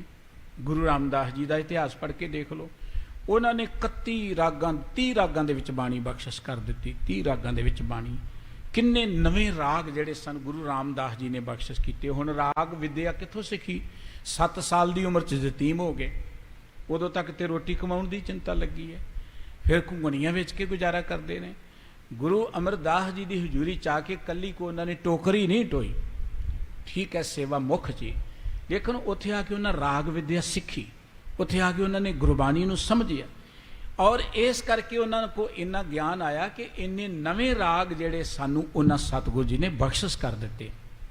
ਸੋ ਗੁਰੂ ਅਮਰਦਾਸ ਜੀ ਮਹਾਰਾਜ ਨੇ ਜਗਿਆਸੂ ਮਨ ਨਾਲ ਸ਼ਬਦ ਸੁਣਿਆ, ਕਹਿਣ ਲੱਗੇ ਤੇ ਮੇਰੇ ਮਨ ਦੀ ਹਾਲਤ ਬਿਆਨ ਕਰ ਦਿੱਤੀ ਸਤਿਗੁਰੂ ਜੀ ਨੇ। ਪਰ ਜੇ ਕਿਤੇ ਹੁਣ ਮੈਨੂੰ ਗੁਰੂ ਮਿਲ ਪਏ ਤਾਂ ਮਨੋ ਸ਼ਬਦ ਮੁਝ ਪਰ ਕੀਓ ਅਸ ਦਸ਼ਾ ਸਰੀਰਾ। ਦਰਅਸਲ ਮੇਰੇ ਮਨ ਦੀ ਇਹ ਹਾਲਤ ਹੈ ਜੋ ਇਸ ਸ਼ਬਦ ਵਿੱਚ ਉਚਾਰਨ ਕੀਤੀ ਹੈ, ਇਹ ਮੇਰੇ ਲਈ ਉਚਾਰਨ ਕੀਤਾ ਹੈ। ਇਮ ਵਿਚਾਰ ਬੂਝਤ ਬਏ ਆਛੇ ਗੰਭੀਰਾ। ਇਸ ਤਰ੍ਹਾਂ ਕਹਿ ਕੇ ਪੁੱਛਣ ਲੱਗੇ ਨੇ ਬੜੇ ਗੰਭੀਰਤਾ ਵਿੱਚ ਆ ਕੇ, ਸ਼ਬਦ ਕਰਿਓ ਕਿਸ ਕੋ ਹੈ ਕਿਤ ਤੇ ਤੁਮ ਪਾਵਾ। ਬੀਬਾ ਇਹ ਸ਼ਬਦ ਕਿਹਦਾ ਹੈ? ਤੈਨੂੰ ਕਿੱਥੋਂ ਮਿਲਿਆ ਇੰਨਾ ਪਿਆਰਾ ਸ਼ਬਦ ਜੋ ਤੂੰ ਪੜ੍ਹ ਰਹੀ ਹੈ? ਕਰਨ ਹਾਰ ਹਬ ਹੈ ਕਿ ਨੈ ਜਿਨ ਸ਼ੁਭ ਪਦ ਗਾਵਾ। ਜਿਨ੍ਹਾਂ ਨੇ ਇੰਨਾ ਵਧੀਆ ਇਹ ਬਚਨ ਗਾਇਨ ਕੀਤੇ, ਉਚਾਰਨ ਕੀਤੇ ਨੇ, ਉਹ ਹੈਗੇ ਨੇ ਹੁਣ? ਉਹਨਾਂ ਨੂੰ ਮੈਂ ਮਿਲ ਸਕਦਾ, ਉਹਨਾਂ ਦੇ ਦਰਸ਼ਨ ਕਰ ਸਕਦਾ ਹਾਂ। ਸੁਨਤ ਰੋਮ ਹਰਖਨ ਬਇਓ ਮਨ ਪ੍ਰੇਮ ਬੰਦਾਇਓ। ਇਸ ਸ਼ਬਦ ਨੂੰ ਸੁਣ ਕੇ ਮੇਰੇ ਰੋਮ ਖੜੇ ਹੋ ਗਏ, ਮੇਰੇ ਮਨ 'ਚ ਪਿਆਰ ਪੈਦਾ ਹੋ ਗਿਆ, ਮੇਰੇ ਮਨ 'ਚ ਇੱਕ ਨਵਾਂ ਜੀਵਨ ਮਿਲ ਗਿਆ ਮੈਨੂੰ। ਮੇਰੇ ਹੇਤ ਉਦਾਰ ਬੇਰੁਚਿਰ ਬਨਾਇਓ। ਇਹ ਸ਼ਬਦ ਮੇਰੇ ਲਈ ਉਚਾਰਨ ਕੀਤਾ ਹੈ, ਮੇਰੇ ਮਨ ਦੀ ਇਹ ਹਾਲਤ ਹੈ ਜੋ ਇਸ ਵਿੱਚ ਗਾਇਨ ਕੀਤੀ ਹੈ। ਸੁਨ ਬੀਬੀ ਅਮਰੋ ਕਹਿਓ ਸ਼੍ਰੀ ਨਾਨਕ ਪੂਰੇ। ਬੀਬੀ ਅਮਰੋ ਜੀ ਆਪ ਜੀ ਦੇ ਭਰਾ ਦੀ ਨੋਹ ਸਨ, ਆਪ ਦੀ ਨੋਹ ਹੀ ਕਹਿ ਲਈਏ, ਬੱਚੀ ਸਨ ਇੱਕ ਕਿਸਮ ਦੇ। ਉਹ ਕਹਿਣ ਲੱਗੇ ਪਿਤਾ ਜੀ ਇਹ ਸ਼ਬਦ ਗੁਰੂ ਨਾਨਕ ਸਾਹਿਬ ਜੀ ਦਾ ਹੈ, ਪੂਰਨ ਸਤਿਗੁਰੂ ਸੱਚੇ ਪਾਤਸ਼ਾਹ ਜੀ ਦਾ। ਤਿਨਹੁ ਬਨਾਇਓ ਸ਼ਬਦ ਕੋ ਜਿਸ ਮੈਂ ਫਲ ਰੂਰੇ। ਇਹ ਉਹਨਾਂ ਦਾ ਸ਼ਬਦ ਬਣਾਇਆ ਹੈ ਜਿਸ ਸ਼ਬਦ ਦੇ ਵਿੱਚ ਇੰਨਾ ਉਪਦੇਸ਼ ਜਾਂ ਆਨੰਦ ਭਰਿਆ ਪਿਆ ਹੈ। ਅਪਰ ਬਹੁਤ ਬਾਣੀ ਬਣੀ ਤਿਨ ਕੇ ਮੁਖ ਦੁਆਰਾ। ਉਹਨਾਂ ਨੇ ਹੋਰ ਵੀ ਬਹੁਤ ਸਾਰੀ ਬਾਣੀ ਉਚਾਰਨ ਕੀਤੀ ਹੈ, ਉਹਨਾਂ ਦੇ ਮੁਖਾਰ ਬਿੰਦ ਤੋਂ ਜੋ ਬਾਣੀ ਉਚਾਰੀ ਗਈ ਹੈ। ਜਿਸ ਕੇ ਪੜ੍ਹਵੇ ਪ੍ਰੇਮ ਤੇ ਭਉ ਜਲ ਨਿਸਤਾਰਾ। ਜਿਸ ਬਾਣੀ ਨੂੰ ਪਿਆਰ ਨਾਲ ਪੜ੍ਹਨ ਕਰਕੇ ਮਨੁੱਖ ਦਾ ਭਉ ਸਾਗਰ ਤੋਂ ਪਾਰ ਉਤਾਰਾ ਹੋ ਜਾਂਦਾ ਹੈ। ਸੁਨੇ ਪੜੇ ਮੇਰੋ ਪਿਤਾ ਮਨ ਪ੍ਰੇਮ ਵਿਸਾਲਾ। ਮੇਰੇ ਪਿਤਾ ਜੀ ਇਸ ਬਾਣੀ ਨੂੰ ਬੜੇ ਪਿਆਰ ਨਾਲ ਪੜ੍ਹਦੇ ਨੇ, ਉਹਨਾਂ ਦਾ ਇਸ ਬਾਣੀ ਨਾਲ ਬੜਾ ਲਗਾਓ ਹੈ। ਗਾਏ ਰਬਾਬੀ ਤਿਨਹੋਂ ਟਿਗ ਥਿਤ ਤੋਨੋ ਕਾਲਾ। ਦੋਵੇਂ ਟਾਈਮ ਮੇਰੇ ਪਿਤਾ ਜੀ ਦੇ ਕੋਲ ਰਬਾਬੀ ਇਹ ਸ਼ਬਦ ਗਾਇਨ ਕਰਦੇ ਨੇ, ਗੁਰਬਾਣੀ ਪੜ੍ਹਦੇ ਹਨ। ਸ਼੍ਰੀ ਸਤਿਗੁਰ ਨਾਨਕ ਅਬੈ ਬੈਕੁੰਠ ਪਧਾਰੇ। ਧੰਨ ਗੁਰੂ ਨਾਨਕ ਸਾਹਿਬ ਜੀ ਬੈਕੁੰਠ ਚਲੇ ਗਏ, ਭਾਵ ਇਸ ਸੰਸਾਰ ਵਿੱਚ ਸਰੀਰਕ ਤੌਰ ਤੇ ਨਹੀਂ ਹਨ। ਨਿਜ ਸਥਾਨ ਨਿਜ ਜੋਤ ਦੇ ਮਮ ਪਿਤਾ ਬਿਠਾਰੇ। ਉਹਨਾਂ ਨੇ ਆਪਣੇ ਥਾਂ ਤੇ ਆਪਣੀ ਜੋਤ ਦੇ ਕੇ ਮੇਰੇ ਪਿਤਾ ਜੀ ਨੂੰ ਬਿਠਾਇਆ ਹੋਇਆ ਹੈ। ਤਿਨਹੁ ਨਿਕਟ ਤੇ ਕੰਠ ਕਰ ਬੋ ਸੁਨਤ ਰਹੰਤੀ। ਮੈਂ ਉਹਨਾਂ ਕੋਲ ਬਾਣੀ ਸੁਣਦੀ ਸਾਂ, ਉਹਨਾਂ ਕੋਲ ਰਹਿ ਕੇ ਮੈਂ ਇਹ ਬਾਣੀ ਯਾਦ ਕੀਤੀ ਹੈ। ਸਤਿਗੁਰ ਗਿਰਾ ਪ੍ਰਚਾਰ ਦੇ ਗਨ ਕਿਲ ਵਿਖ ਹੰਤੀ। ਸਤਿਗੁਰੂ ਜੀ ਇਹ ਬਾਣੀ ਦਾ ਪ੍ਰਚਾਰ ਕਰਦੇ ਨੇ ਔਰ ਇਹ ਬਾਣੀ ਜਿਹੜੀ ਹੈ ਕਿਲ ਵਿਖਾਂ ਨੂੰ ਦੂਰ ਕਰਨ ਵਾਲੀ, ਕੱਟਣ ਵਾਲੀ ਹੈ। ਸੇਵਤ ਸਿੱਖ ਅਨੇਕ ਹੈ ਜਿਨ ਕੇ ਵਡ ਭਾਗਾ। ਜਿਨ੍ਹਾਂ ਦੇ ਬੇਅੰਤ ਵੱਡੇ ਭਾਗਾਂ ਵਾਲੇ ਸਿੱਖ ਸੇਵਾ ਕਰਦੇ ਨੇ, ਬਾਣੀ ਪੜ੍ਹਦੇ ਹਨ। ਸਰਬ ਵਿਕਾਰਨ ਤਿਆਗ ਕੈ ਮਨ ਸਿਮਰਨ ਜਾਗਾ। ਬਾਣੀ ਨੂੰ ਪੜ੍ਹਦੇ ਆ, ਸਭ ਵਿਕਾਰਾਂ ਔਗਣਾਂ ਤੋਂ ਉੱਚੇ ਉੱਠ ਕੇ ਉਹਨਾਂ ਦੇ ਮਨ 'ਚ ਪ੍ਰਮਾਤਮਾ ਦਾ ਸਿਮਰਨ ਵਸ ਜਾਂਦਾ ਹੈ। ਸੁਨਤ ਅਮਰ ਬੋਲੇ ਬਹੁਤ ਬਹੁਰ ਦੁਹਤਾ ਸੁਨ ਲੀਜੈ। ਬਾਬਾ ਅਮਰਦਾਸ ਜੀ ਨੇ ਬੀਬੀ ਅਮਰੋ ਜੀ ਦੀਆਂ ਇਹ ਗੱਲਾਂ ਜਦੋਂ ਸੁਣੀਆਂ, ਕਹਿਣ ਲੱਗੇ ਬੇਟਾ ਮੇਰੀ ਇੱਕ ਗੱਲ ਧਿਆਨ ਦੇ ਨਾਲ ਸੁਣ ਲੈ। ਮੇਰੇ ਪਰ ਉਪਕਾਰੇ ਕਰਨਾ ਕਰ ਕੀਜੈ। ਮੇਰੇ ਤੇ ਇੱਕ ਤਰਸ ਕਰ ਤੂੰ, ਪਰ ਉਪਕਾਰ ਕਰ। ਉਹ ਇਹ ਹੈ, ਲਿਓ ਸੰਗ ਤੈ ਕੋ ਚਲੋ ਦੇ ਮੋਹ ਮਿਲਾਈ। ਮੈਨੂੰ ਆਪਣੇ ਨਾਲ ਲੈ ਚੱਲ, ਜਿੱਥੇ ਤੇਰਾ ਪਿਤਾ ਜੀ ਨੇ ਮੈਨੂੰ ਉਹਨਾਂ ਦੇ ਨਾਲ ਮਿਲਾ ਦੇ ਇੱਕ ਵੇਰਾਂ। ਦਰਸ਼ਨ ਕੀ ਪਿਆਸਾ ਲਗੀ ਅਬ ਰਹਿਓ ਨਾ ਜਾਈ। ਮੇਰੇ ਮਨ 'ਚ ਉਹਨਾਂ ਦੇ ਦਰਸ਼ਨਾਂ ਦੀ ਪਿਆਸ ਲੱਗ ਗਈ ਹੈ, ਹੁਣ ਮੈਂ ਉਹਨਾਂ ਨੂੰ ਮਿਲਣ ਤੋਂ ਬਿਨਾਂ ਰਹਿ ਨਹੀਂ ਸਕਦਾ। ਬਿਰਧਨਾਥ ਅਜਾਨ ਮੈਂ ਸਮਰਥ ਦੇਹੀਨਾ। ਦੇਖ ਬੇਟਾ ਮੈਂ ਬਿਰਧ ਹਾਂ ਔਰ ਅਗਲੀ ਗੱਲ ਅਣਜਾਣ ਵੀ ਹਾਂ। ਮੈਂ ਅਨਾਥ ਦਾ ਅਰਥ ਕਿ ਮੇਰਾ ਹੁਣ ਆਸਰਾ ਨਹੀਂ ਕੋਈ ਇਸ ਪਾਸੇ ਦਾ ਅਧਿਆਤਮਕ ਜਗਤ ਦਾ, ਤੇ ਉਵੇਂ ਵੀ ਮੈਂ ਸਮਰੱਥ ਨਹੀਂ ਹਾਂ, ਸਮਰੱਥਾ ਤੋਂ ਬਲ ਤੋਂ ਹੀਣਾ ਹਾਂ। ਮਰਤ ਮੋਏ ਜੀਵਾਏ ਇਹ ਸੁਤਾ ਪ੍ਰਬੀਨਾ। ਸੁਤਾ ਦਾ ਅਰਥ ਬੇਟੀ ਹੈ। ਬੇਟਾ ਇਹ ਸਿਆਣੀ ਪੁੱਤਰੀ, ਜੇ ਤੂੰ ਮੇਰੇ ਤੇ ਪਰਉਪਕਾਰ ਕਰ ਦੇਵੇਂ ਨਾ ਤੇ ਸਮਝ ਲੈ ਮੈਨੂੰ ਮੁਰਦੇ ਨੂੰ ਤੂੰ ਜਿਉਂਦਾ ਕਰ ਦੇਵੇਂਗੀ, ਮੈਨੂੰ ਇੱਕ ਨਵਾਂ ਜੀਵਨ ਮਿਲ ਜਾਏਗਾ। ਸੋਨੇ ਅਮਰੋ ਨੇ ਪੁਨ ਬਨਿਓ ਤੁਮ ਬ੍ਰਿਧ ਹਮਾਰੇ। ਬੀਬੀ ਅਮਰੋ ਜੀ ਕਹਿਣ ਲੱਗੇ ਤੁਸੀਂ ਸਾਡੇ ਬਜ਼ੁਰਗ ਹੋ, ਵੱਡੇ ਹੋ, ਮੇਰੀ ਬੇਨਤੀ ਇਸ ਤਰ੍ਹਾਂ ਹੈ, ਕਿਉਂ ਨੇ ਮਾਨੋ ਬੈਨ ਕੋ ਮੈਂ ਬਿਨਾ ਵਿਚਾਰੇ। ਭਲਾ ਮੈਂ ਤੁਹਾਡੀ ਗੱਲ ਕਿਉਂ ਨਹੀਂ ਮੰਨਾਂਗੀ? ਤੁਸੀਂ ਤਾਂ ਮੇਰੇ ਪਿਤਾ ਹੋ, ਬਜ਼ੁਰਗ ਹੋ, ਤੁਹਾਡੇ ਬਚਨ ਕਿਉਂ ਨਹੀਂ ਮੰਨਾਂਗੀ ਮੈਂ? ਮੋ ਕੋ ਸਸੁਰ ਸੁਥਾਨ ਹੋ ਸਮ ਪਿਤਾ ਵਿਚਾਰੋ। ਤੁਸੀਂ ਮੇਰੇ ਸਹੁਰੇ ਬਰਾਬਰ, ਤੁਸੀਂ ਮੇਰੇ ਪਿਤਾ ਬਰਾਬਰ ਹੋ। ਇੱਕ ਬਰੰਤ ਮੈਂ ਡਰਤ ਹੋ ਬਿਨ ਕਹਿ ਪਦਾਰੋ। ਪਰ ਇੱਕ ਗੱਲ ਮੈਂ ਤੁਹਾਨੂੰ ਹੁਣੇ ਦੱਸ ਦਿੰਦੀ, ਜੋ ਮੇਰੇ ਮਨ 'ਚ ਡਰ ਹੈ, ਉਹ ਡਰ ਇਹ ਹੈ ਮੇਰੇ ਮਨ ਵਿੱਚ, ਵਿਦ ਸਤਿਗੁਰ ਕੋ ਅਦਬ ਸੋ ਦਰਸੋ ਦਰਸਨਾ। ਦੇਖੋ ਮੈਂ ਆਪਣੇ ਪਿਤਾ ਸਤਿਗੁਰੂ ਜੀ ਦੇ ਅਦਬ ਨੂੰ ਕਾਇਮ ਰੱਖਣਾ ਚਾਹੁੰਦੀ ਹਾਂ। ਮੈਂ ਉਹਨਾਂ ਦੇ ਹੁਕਮ 'ਚ ਹੀ ਉਹਨਾਂ ਦੇ ਦਰਸ਼ਨ ਕਰਨ ਲਈ ਜਾਂਦੀ ਹਾਂ, ਉਹਨਾਂ ਦੀ ਆਗਿਆ ਤੋਂ ਬਿਨਾਂ ਜਾਂਦੀ ਨਹੀਂ ਹਾਂ। ਦਿਨ ਰਜਾਏ ਮੈਂ ਨਿਤ ਰਹੋ ਬਹੁ ਕਰੋ ਪ੍ਰਸੰਨਾ। ਮੈਂ ਉਹਨਾਂ ਦੀ ਰਜ਼ਾ 'ਚ ਰਹਿੰਦੀ ਹਾਂ, ਜਦੋਂ ਮੈਨੂੰ ਆਗਿਆ ਦੇਣ ਤਾਂ ਹੀ ਮੈਂ ਉਹਨਾਂ ਦੇ ਕੋਲ ਜਾਂਦੀ ਹਾਂ ਤੇ ਉਹਨਾਂ ਦੀ ਪ੍ਰਸੰਨਤਾ ਪ੍ਰਾਪਤ ਕਰਦੀ ਹਾਂ। ਜਾਵੋ ਨਿਕਟ ਨ ਬਿਨ ਕਹੇ ਬਿਨ ਬਿਦਾ ਨ ਆਵੋ। ਮੈਂ ਉਹਨਾਂ ਦੇ ਕਹਿਣ ਤੋਂ ਬਿਨਾਂ ਉੱਥੇ ਨਹੀਂ ਜਾਵਾਂਗੀ ਤੇ ਉਹਨਾਂ ਦੇ ਭੇਜਣ ਤੋਂ ਬਿਨਾਂ ਵੀ ਵਾਪਸ ਨਹੀਂ ਮੈਂ ਆਉਂਦੀ, ਕਿਉਂਕਿ ਜੋ ਮੈਨੂੰ ਹੁਕਮ ਕਰਦੇ ਨੇ ਮੈਂ ਉਸ ਸੰਸਾਰ ਹੀ ਚੱਲਦੀ ਹਾਂ। ਰਿਸ ਕਰ ਕੁਛ ਨੈ ਕਬ ਕਹੇ ਜਾਦੇ ਡਰ ਪਾਵੋ। ਮੈਨੂੰ ਡਰ ਹੈ ਕਿ ਤੇ ਪਿਤਾ ਜੀ ਨਾਰਾਜ਼ ਨਾ ਹੋ ਜਾਣ, ਜੇ ਬਿਨਾਂ ਦੱਸਿਆਂ ਬਿਨਾਂ ਪੁੱਛਿਆਂ ਮੈਂ ਚਲੀ ਗਈ ਤੇ ਉਹ ਮੇਰੇ ਤੇ ਨਾਰਾਜ਼ ਹੋਣਗੇ, ਮੈਂ ਉਹਨਾਂ ਦੀ ਨਾਰਾਜ਼ਗੀ ਨਹੀਂ ਲੈਣਾ ਚਾਹੁੰਦੀ। ਸੁਨ ਬੋਲੇ ਸ਼੍ਰੀ ਅਮਰ ਜੀ ਤੂੰ ਮਤ ਕਰ ਚਿੰਤਾ। ਬਾਬਾ ਅਮਰਦਾਸ ਜੀ ਕਹਿਣ ਲੱਗੇ ਬੇਟਾ ਤੂੰ ਚਿੰਤਾ ਨਾ ਕਰ, ਇਹਦੀ ਜ਼ਿੰਮੇਵਾਰੀ ਮੇਰੀ ਹੈ, ਤੂੰ ਪਰਉਪਕਾਰ ਕਰ ਦੇ ਮੇਰੇ ਤੇ। ਅੰਤਰਜਾਮੀ ਘਟਨ ਕੇ ਹੋਏ ਜੇ ਭਗਵੰਤਾ। ਜੇ ਤੇ ਉਹ ਅੰਤਰਜਾਮੀ ਹੋਏ, ਤੁਸੀਂ ਕਿ ਪੂਰੇ ਨੇ, ਪੂਰੇ ਦੀ ਗੱਦੀ ਤੇ ਬੈਠੇ ਨੇ, ਉਹ ਅੰਤਰਜਾਮੀ ਨੇ, ਜੇ ਅੰਤਰਜਾਮੀ ਹੋਏ ਤੈਨੂੰ ਕੁਝ ਨਹੀਂ ਕਹਿਣਗੇ। ਤੋ ਨਾ ਕਰੇ ਮਨ ਭੰਗ ਕੋ ਹੇਰੇ ਮਨ ਪ੍ਰੇਮਾ। ਉਹ ਮੇਰਾ ਪ੍ਰੇਮ ਦੇਖਣਗੇ, ਤੇਰਾ ਮਨ ਭੰਗ ਨਹੀਂ ਕਰਨਗੇ, ਤੈਨੂੰ ਕੁਝ ਨਹੀਂ ਕਹਿਣਗੇ। ਦਾਸ ਜਾਨ ਡਿਗ ਰਾਹੇ ਹੈ ਦੇਹ ਮਮ ਸ਼ਿਮਾ। ਉਹ ਮੈਨੂੰ ਆਪਣਾ ਸੇਵਕ ਜਾਣ ਕੇ ਕੋਲ ਰੱਖ ਲੈਣਗੇ, ਮੇਰੇ ਤੇ ਬਖਸ਼ਿਸ਼ ਕਰਨਗੇ, ਤੈਨੂੰ ਨਾਰਾਜ਼ ਨਹੀਂ ਹੋਣਗੇ। ਮਿਰਦ ਬਿਨੈ ਸੁਨ ਦੀਨ ਕੀ ਅਮਰੋ ਕਰ ਤਿਆਰੀ। ਬੀਬੀ ਅਮਰੋ ਜੀ ਨੇ ਬਾਬਾ ਅਮਰਦਾਸ ਜੀ ਦੀ ਇਹ ਗੱਲ ਜਦੋਂ ਸੁਣੀ, ਮੰਨ ਗਏ, ਉਹਨਾਂ ਤਿਆਰੀ ਕਰ ਲਈ। ਉਸ ਵੇਲੇ ਜੀਵਰ ਲਿਏ ਹਕਾਰ ਕੇ ਚੜ ਕਰ ਅਸਵਾਰੀ। ਜਿਵੇਂ ਪਹਿਲਾਂ ਡੋਲਿਆਂ ਤੇ ਬੀਬੀਆਂ ਧੀਆਂ ਭੈਣਾਂ ਜਾਂਦੀਆਂ ਸਨ, ਚੀਵਰ ਬੁਲਾ ਲਏ ਗਏ ਕਹਾਰ, ਜਿਹੜੇ ਡੋਲਾ ਚੁੱਕ ਕੇ ਲੈ ਕੇ ਜਾਂਦੇ ਨੇ, ਤੇ ਬੀਬੀ ਜੀ ਉਹਦੇ ਤੇ ਬੈਠ ਕੇ ਖਨੂਰ ਸਾਹਿਬ ਜੀ ਨੂੰ ਚੱਲ ਪਏ। ਚਲੇ ਪੰਥ ਸੁਭ ਸ਼ਗਨ ਤੇ ਸੁਭ ਬਹੀ ਸਮੀਰਾ। ਚੱਲ ਪਏ ਰਸਤੇ ਤੇ, ਬੜੀ ਠੰਡੀ ਠੰਡੀ ਮਿੱਠੀ ਮਿੱਠੀ ਹਵਾ ਚੱਲ ਰਹੀ ਹੈ। ਹਰਖਤ ਹਰਖਤ ਚਿਤ ਮੈਂ ਹੋਏ ਕਾਜ ਗਹੀਰਾ। ਬਾਬਾ ਅਮਰਦਾਸ ਜੀ ਬੜੇ ਪ੍ਰਸੰਨ ਨੇ ਕਿ ਹੁਣ ਮੇਰੀ ਜ਼ਿੰਦਗੀ ਦਾ ਕਾਰਜ ਰਾਸ ਹੋ ਜਾਏਗਾ। ਸਨੇ ਸਨੇ ਮਾਰਗ ਚਲੇ ਬਿਗ ਗ੍ਰਾਮ ਖੰਡੂਰਾ। ਬਾਸਰ ਕੇ ਨਗਰ ਤੋਂ ਖੰਡੂਰ ਸਾਹਿਬ ਕੋ ਬਹੁਤ ਦੂਰ ਨਹੀਂ ਹੈ, ਨੇੜੇ ਹੀ ਹੈ, ਕੁਝ ਕੁ ਮੀਲਾਂ ਤੇ ਹੀ ਹੈ। ਚਲਦੇ ਚਲਦੇ ਉੱਥੇ ਜਾ ਪਹੁੰਚੇ ਖੰਡੂਰ ਸਾਹਿਬ ਜੀ ਵਿੱਚ। ਬੀਬੀ ਅਮਰੋ ਤਬ ਕਹਿਓ ਪਿਤ ਸਤਗੁਰ ਪੂਰਾ। ਬੀਬੀ ਅਮਰੋ ਜੀ ਨੇ ਉਸ ਵੇਲੇ ਇਸ ਤਰ੍ਹਾਂ ਕਿਹਾ ਹੈ ਕਿ ਜਿਹੜੇ ਪਿਤਾ ਸਤਿਗੁਰੂ ਜੀ ਹਨ, ਗ੍ਰਾਮ ਨਿਕਟ ਤੁਮ ਬੈਠੀਏ ਮੈਂ ਜਾਉ ਅਗਾਰੀ। ਕਹਿਣ ਲੱਗੇ ਬਾਬਾ ਅਮਰਦਾਸ ਜੀ ਨੂੰ ਕਿ ਪਿਤਾ ਜੀ ਤੁਸੀਂ ਇੱਥੇ ਬੈਠੋ ਤੇ ਮੈਂ ਸਤਿਗੁਰੂ ਜੀ ਕੋਲ ਪਹਿਲਾਂ ਜਾਵਾਂਗੀ, ਉਹਨਾਂ ਨੂੰ ਜਾ ਕੇ ਮੈਂ ਬੇਨਤੀ ਕਰਾਂਗੀ। ਵਿਖ ਸੁਭਾਵ ਸਤਿਗੁਰੂ ਕੋ ਪੁਨ ਲਿਓ ਹੰਕਾਰੀ। ਉਹਨਾਂ ਦਾ ਮੈਂ ਰੁਖ ਦੇਖ ਕੇ ਨਾ, ਜਿਵੇਂ ਉਹ ਕਹਿਣਗੇ ਫਿਰ ਤੁਹਾਨੂੰ ਬੁਲਾ ਲਵਾਂਗੀ। ਆਗਿਆ ਕਰੇ ਪ੍ਰਸੰਨ ਹੋਏ ਪੁੱਛੋ ਤਬ ਜਬ ਜਾਈ। ਜੇ ਉਹ ਪ੍ਰਸੰਨ ਚਿਤ ਹੋ ਕੇ ਆਗਿਆ ਦੇ ਦੇਣਗੇ, ਮੈਂ ਪੁੱਛਾਂਗੀ, ਆਗਿਆ ਦੇ ਦੇਣਗੇ ਤਾਂ ਮਿਲੋ ਬੋਰ ਡਿਗ ਰਹੋ 3 ਲੱਖ ਚਲੋ ਰਜਾਈ। ਤੁਸੀਂ ਜ਼ਰੂਰ ਮਿਲਣਾ। ਉਹਨਾਂ ਦੀ ਰਜਾ ਨੂੰ ਆਪਾਂ ਦੇਖ ਲਈਏ ਕੀ ਕਹਿੰਦੇ ਹਨ। ਇਮ ਧੀਰਜ ਦੇ ਕਰਚ ਭਲੇ ਚੱਲ ਗਈ ਅਗਾਰੇ।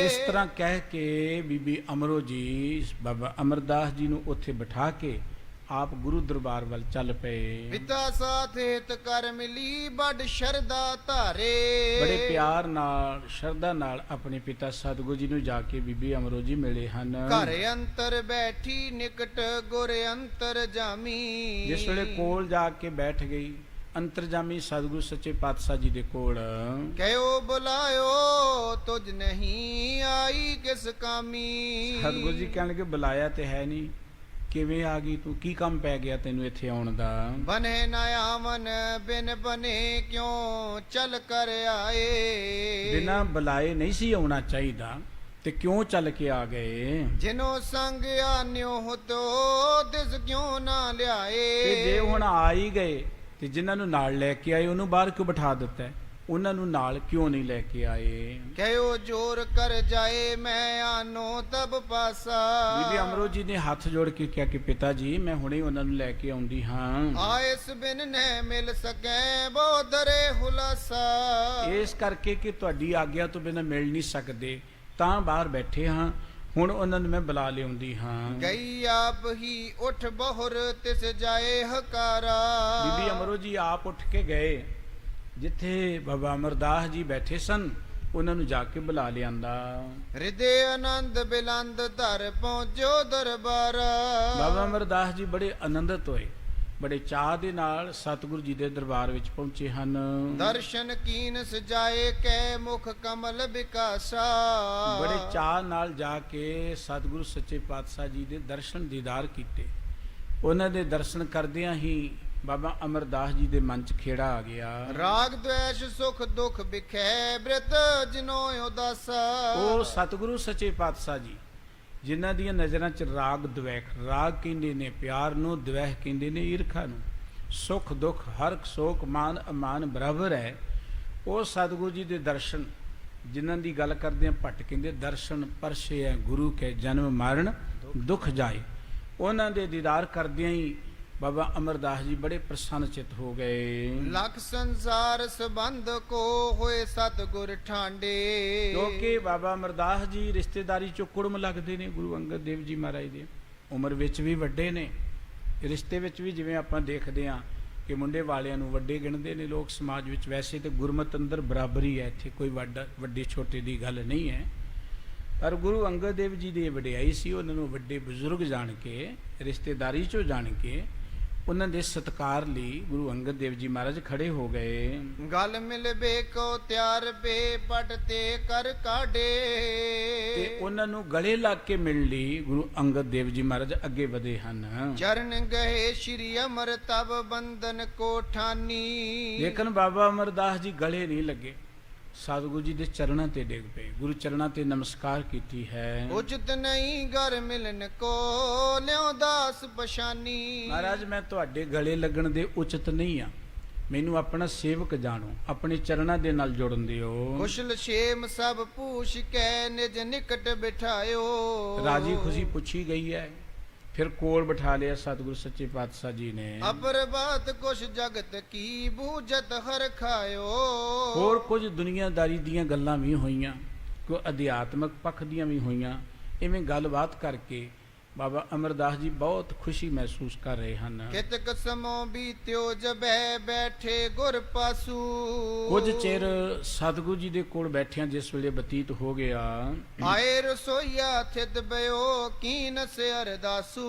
ਲੰਗਰ ਦਾ ਟਾਈਮ ਹੋ ਗਿਆ, ਰਸੋਈਆ ਜਿਹੜਾ ਲਾਂਗਰੀ ਸੀ ਉਹ ਆ ਗਿਆ, ਸਤਿਗੁਰੂ ਜੀ ਦੇ ਕੋਲ ਆ ਕੇ ਅਰਦਾਸ ਕੀਤੀ, ਮਹਾਰਾਜ ਜੀਓ ਲੰਗਰ ਤਿਆਰ ਹੈ, ਆਪ ਜੀ ਛਕ ਲਵੋ ਜੀ। ਪ੍ਰਭ ਜੀ ਸਿੱਧ ਆਹਾਰ ਹੈ ਸੁਨ ਉਠੇ ਕਿਰਪਾਲਾ। ਸਿੱਧ ਦਾ ਅਰਥ ਹੁੰਦਾ ਤਿਆਰ।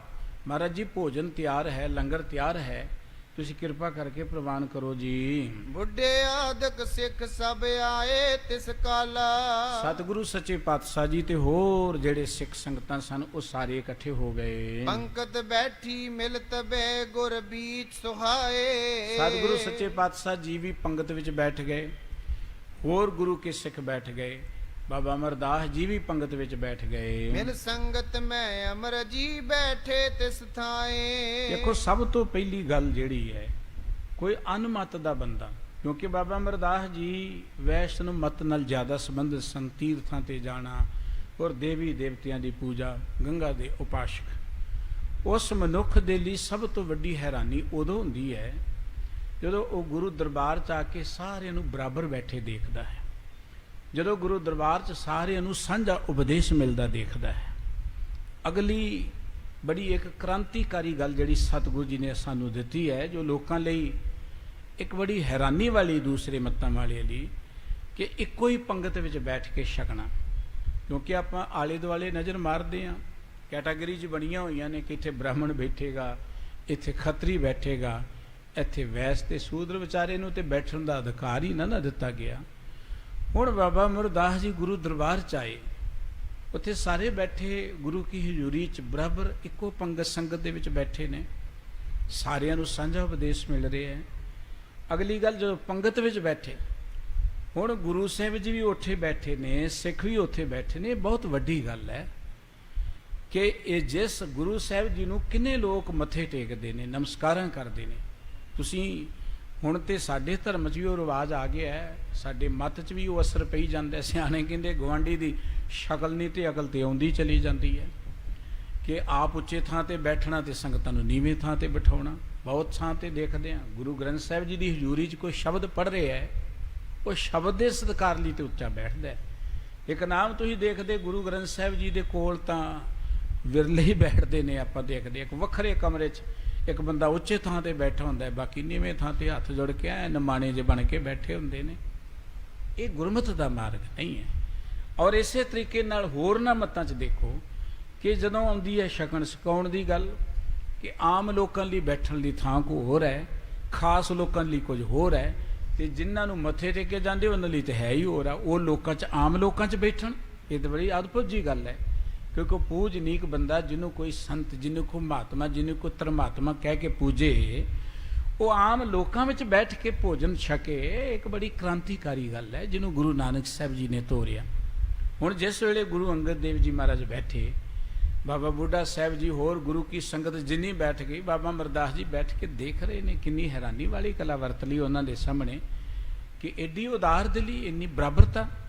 ਇਹੀ ਇੱਕ ਗੁਰਮਤਿ ਦਾ ਇਨਕਲਾਬੀ ਕਦਮ ਹੈ ਮਨੁੱਖਤਾ ਦੇ ਅੰਦਰ, ਕਿ ਇਹ ਸਮਾਨ ਨੇ, ਸਾਰੇ ਬਰਾਬਰ ਨੇ। ਮਨੁੱਖੀ ਏਕਤਾ ਦੀ ਗੱਲ ਹੈ ਇੱਥੇ। ਬਹੁਤ ਚਿਰ ਪਹਿਲਾਂ ਇੱਕ WhatsApp ਤੇ ਕਿਸੇ ਵੀਰ ਨੇ ਮੈਸੇਜ ਭੇਜਿਆ, ਅੰਮ੍ਰਿਤਸਰ ਦਰਬਾਰ ਸਾਹਿਬ ਵਿੱਚ ਇੱਕ ਬੀਬੀ ਆਈ, ਦੱਖਣ ਵੱਲੋਂ ਪਰਿਵਾਰ ਆਇਆ, ਲੰਗਰ 'ਚ ਗੁਰੂ ਰਾਮਦਾਸ ਜੀ ਦੇ ਲੰਗਰ 'ਚ ਬੈਠ ਕੇ ਪ੍ਰਸ਼ਾਦਾ ਪਾਣੀ ਛਕ ਰਹੇ ਨੇ। ਉਹ ਲੰਗਰ ਛਕਦਿਆਂ ਬੀਬੀ ਦੀਆਂ ਅੱਖਾਂ 'ਚੋਂ ਪਾਣੀ ਵਗ ਰਿਹਾ ਤੇ ਉਹ ਵਰਤਾਵਾ ਪੁੱਛਣ ਲੱਗਾ, ਕਾਰਨ ਕੀ ਬਈ? ਲੰਗਰ ਛਕਦਿਆਂ ਰੋਣ ਦਾ ਅਰਥ ਕੀ? ਇੱਥੇ ਤੇ ਖੁਸ਼ ਹੁੰਦੇ ਨੇ ਲੋਕ। ਤੇ ਬੀਬੀ ਨੇ ਜਿਹੜੀ ਗੱਲ ਦੱਸੀ ਨਾ, ਉਹ ਬੜੀ ਗੌਰਵਮਈ ਹੈ। ਕਹਿਣਗੇ ਜਿਹੜੇ ਮੇਰੇ ਆਲੇ ਦੁਆਲੇ ਬੈਠੇ ਨਾ, ਇਹ ਮੇਰੇ ਮਾਲਕ ਨੇ ਤੇ ਮੈਂ ਇਹਨਾਂ ਦੀ ਨੌਕਰ ਹਾਂ। ਘਰ 'ਚ ਮੈਂ ਇਹਨਾਂ ਲਈ ਖਾਣਾ ਤਿਆਰ ਕਰਕੇ ਸਭ ਤੋਂ ਪਹਿਲਾਂ ਇਹਨਾਂ ਨੂੰ ਖਵਾਉਣੀ ਆ, ਤੇ ਬਾਅਦ ਜੋ ਬਾਜੇ ਵੱਖਰਿਆਂ ਜਾਂ ਬੈਠ ਕੇ ਉਹਲੇ ਜੇ ਬੈਠ ਕੇ ਮੈਂ ਖਾਂਦੀ ਸਾਂ। ਤੇ ਅੱਜ ਮੈਨੂੰ ਇਹਨਾਂ ਦੇ ਵਿੱਚ ਬਰਾਬਰ ਜੋ ਇਹ ਖਾ ਰਹੇ ਉਹ ਖਾਣ ਦਾ ਮਾਣ ਮਹਿਸੂਸ ਹੋ ਰਿਹਾ।